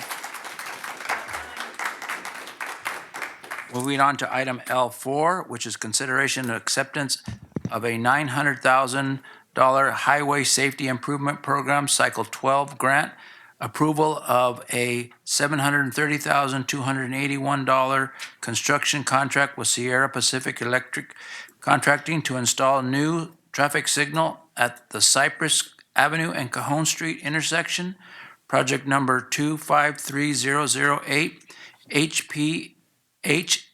HSIPSL 5083032, approval of $900,000 of additional appropriations, and determine that the project is categorically exempt pursuant to Section 15301C of the state guidelines implementing the California Environmental Quality Act, Municipal Utilities and Engineering, Harris. Thank you, Mayor and Council. This traffic signal project includes protected left turn phasing at each leg of the intersection, as well as both visual and audible pedestrian crossing signals and stripes and signs and all of the other things that go along with the intersection improvement project. Sierra Pacific Electrical submitted the lowest of the 9 bids that we received in October of last year.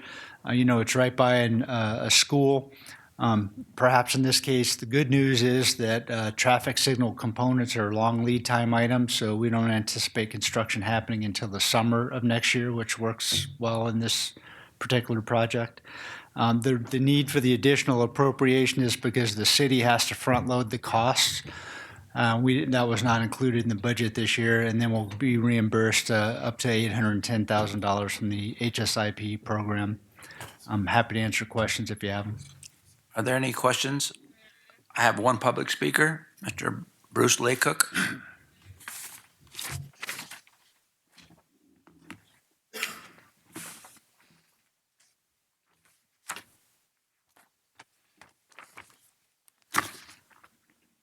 Hello again.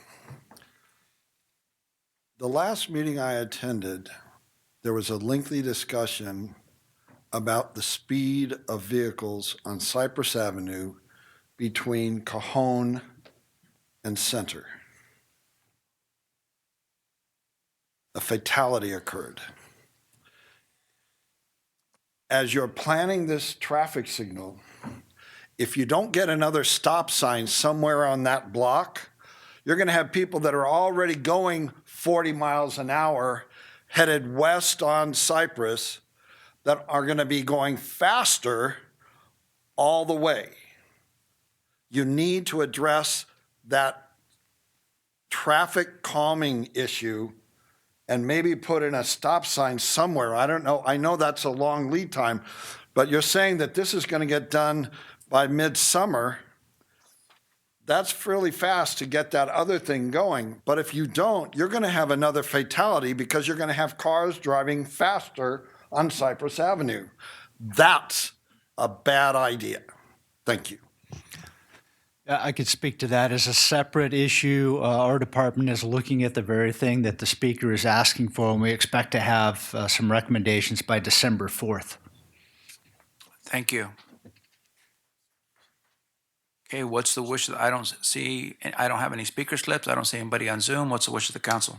I'll move that the city council determine that acceptance of a $900,000 highway safety improvement program, Cycle 12 grant, and approval of a construction contract and construction of a new traffic signal at the Cypress Avenue, Cajon Street intersection. Project number 253008, HSI PSL-5083032 are categorically exempt from environmental review pursuant to Section 15301C of the state's guidelines implementing CEQA, and I move that the City Council accept a $900,000 California Department of Transportation Highway Safety Improvement Program, Cycle 12 grant award, and I move that the City Council approve the Cypress Avenue, Cajon Street traffic signal project plans and specifications and award a construction contract to Sierra Pacific Electrical Contracting for an amount not to exceed $730,281. And lastly, I move that the City Council approve an additional appropriation of $900,000. Second. I have a motion and a second. Madam City Clerk? Councilmember Barrage? Yes. Councilmember Tejeda? Yes. Councilmember Davis? Yes. Mayor Pro Tem Shaw? Yes. Mayor Saucedo? Yes. Moving on to item L5, consideration of ordinance number 2987 of the City of Redlands amending Chapter 13.64, Integrated Solid Waste Management, and 13.67, Mandatory Organic Waste Disposal Reduction of the Redlands Municipal Code relating to organic waste. Facilities and Community Services Director Crocker. Thank you, Mayor, members of the council. The purpose of this ordinance amendment is to update the city's solid waste regulations.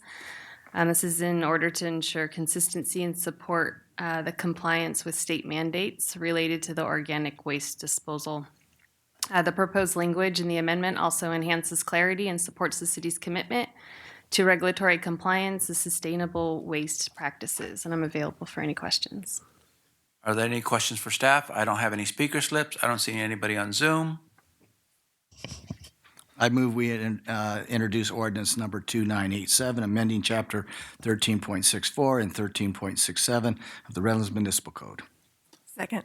Motion and a second. Madam City Clerk? Councilmember Barrett. Yes. Councilmember Tejeda. Yes. Councilmember Davis. Yes. Mayor Pro Tem Shaw. Yes. Mayor Saucedo. Yes. Okay, moving on to individual city council member announcements and/or reports on activities. We'll start down here. Thank you, Mayor. Let's see, I attended Senator Ochoa's town hall on the 10th of November. I attended the RPOA fundraiser in honor of Seth Franklin, raising money for his children's college fund. I attended the Diwali Redlands Cultural for the Hindi community, their cultural event celebrating Diwali. And that's about it, I think. Missed a couple of events I didn't have on the calendar, so I apologize to the firefighters for missing the benevolent bowl, something that didn't put on my calendar, and sorry about that. I submit mine electronically, so I'll just wish everybody a happy Thanksgiving. So I want to thank those that participated in the Veterans Day Parade, and we had a great time. Again, I attended the Diwali Indian celebration. Also, today the city recognized the Citibank building at their ribbon cutting this morning. We also had the new dog park dedication, which is an exercise area for the dogs to be able to run around and have a good time. And so that was done today. And again, I did tend to stop into the firefighters' benevolent fundraiser at the bowling alley. And so that concludes my report. So in lieu of reporting on activities, I just wanted to take a moment to acknowledge the deep concern and uncertainty many in our community are feeling in light of today's immigration enforcement actions. We cannot ignore the human impact these raids and abductions have on our families, friends, children, workers, and neighbors who contribute every day to the fabric of Redlands. Our immigrant community is a big part of who we are. They are parents in our schools, entrepreneurs in our local economy, caregivers, students, and longtime residents who simply want the chance to live, work, and thrive safely. They are Redlands. When actions like today's occur, it sends ripples of fear far beyond the individuals directly involved. Our community is changed after what happened today. As a city, our responsibility is to uphold safety, dignity, and respect for all residents. You heard tonight calls for action from several community members. We need to affirm that Redlands remains committed to being a community where families feel supported, where due process matters, and where we continue working towards policies that protect our community. While our power only goes as far as it can at the local level, we need to exercise every option we have to help people feel safe. I encourage anyone feeling afraid or uncertain to reach out to trusted community organizations and legal resources, and I ask that we all extend compassion in the days ahead. Moments like this call for empathy, leadership, communication, and a reminder that our shared humanity must guide us. Please reach out to me with your concerns and ideas for how the city can better support members of our community who are being targeted right now. Thank you. Thank you for those comments, Councilmember Davis. I attended the library board meeting, and one was a big discussion is when we're going to have finally have our museum opened, and we don't have a definitive date still, but one of these days we'll have it open. Attend the Veterans Day Parade. I think that's wonderful. We can never recognize all our veterans, and we're one of the few communities that I know in this area that has anything. I don't think they even have anything in LA that I remember. So, matter of fact, we're recognizing our veterans is super. There was Redlands Residents Expo downtown on the 8th of this month, and it had different businesses. They were just basically booths saying, hey, I have a business in Redlands for residents, and it was, it was quite well attended. The ribbon cutting, again, at the animal shelter, my compliments to the staff. That is overwhelming what you did. It's fantastic that how large. I mean, I just was thinking you're going to add some crates and stuff, but you added a wonderful, and my wife appreciates even more so because she works down there quite a bit. I went to the firefighters fundraiser at the Bowl on Saturday, and that's it. Before we adjourn, I want to acknowledge the appointment by the governor's office to City Manager Duggan for the Post Committee. Can you remind me what that stands for again? It's the Police Officer Standard and Trainings Commission, and it has oversight for the certifications of officers throughout the state. So I want to congratulate his appointment by the governor's office to sit on that committee the next, 3 years or so? I have to get confirmed by the Senate within the next year. And Well, that's easy, yeah. And if that happens, then they'll keep me for 2 more. Okay, great. So congratulations on that, representing Redlands and the San Bernardino Sacramento County. made a good decision, so. We're once right now. Just don't let them take you away from us. Okay, so now, if there aren't any other comments, we stand adjourned to our next regular city council meeting, which will be held December 2nd. Thank you for your patience. Good evening, and be safe out there.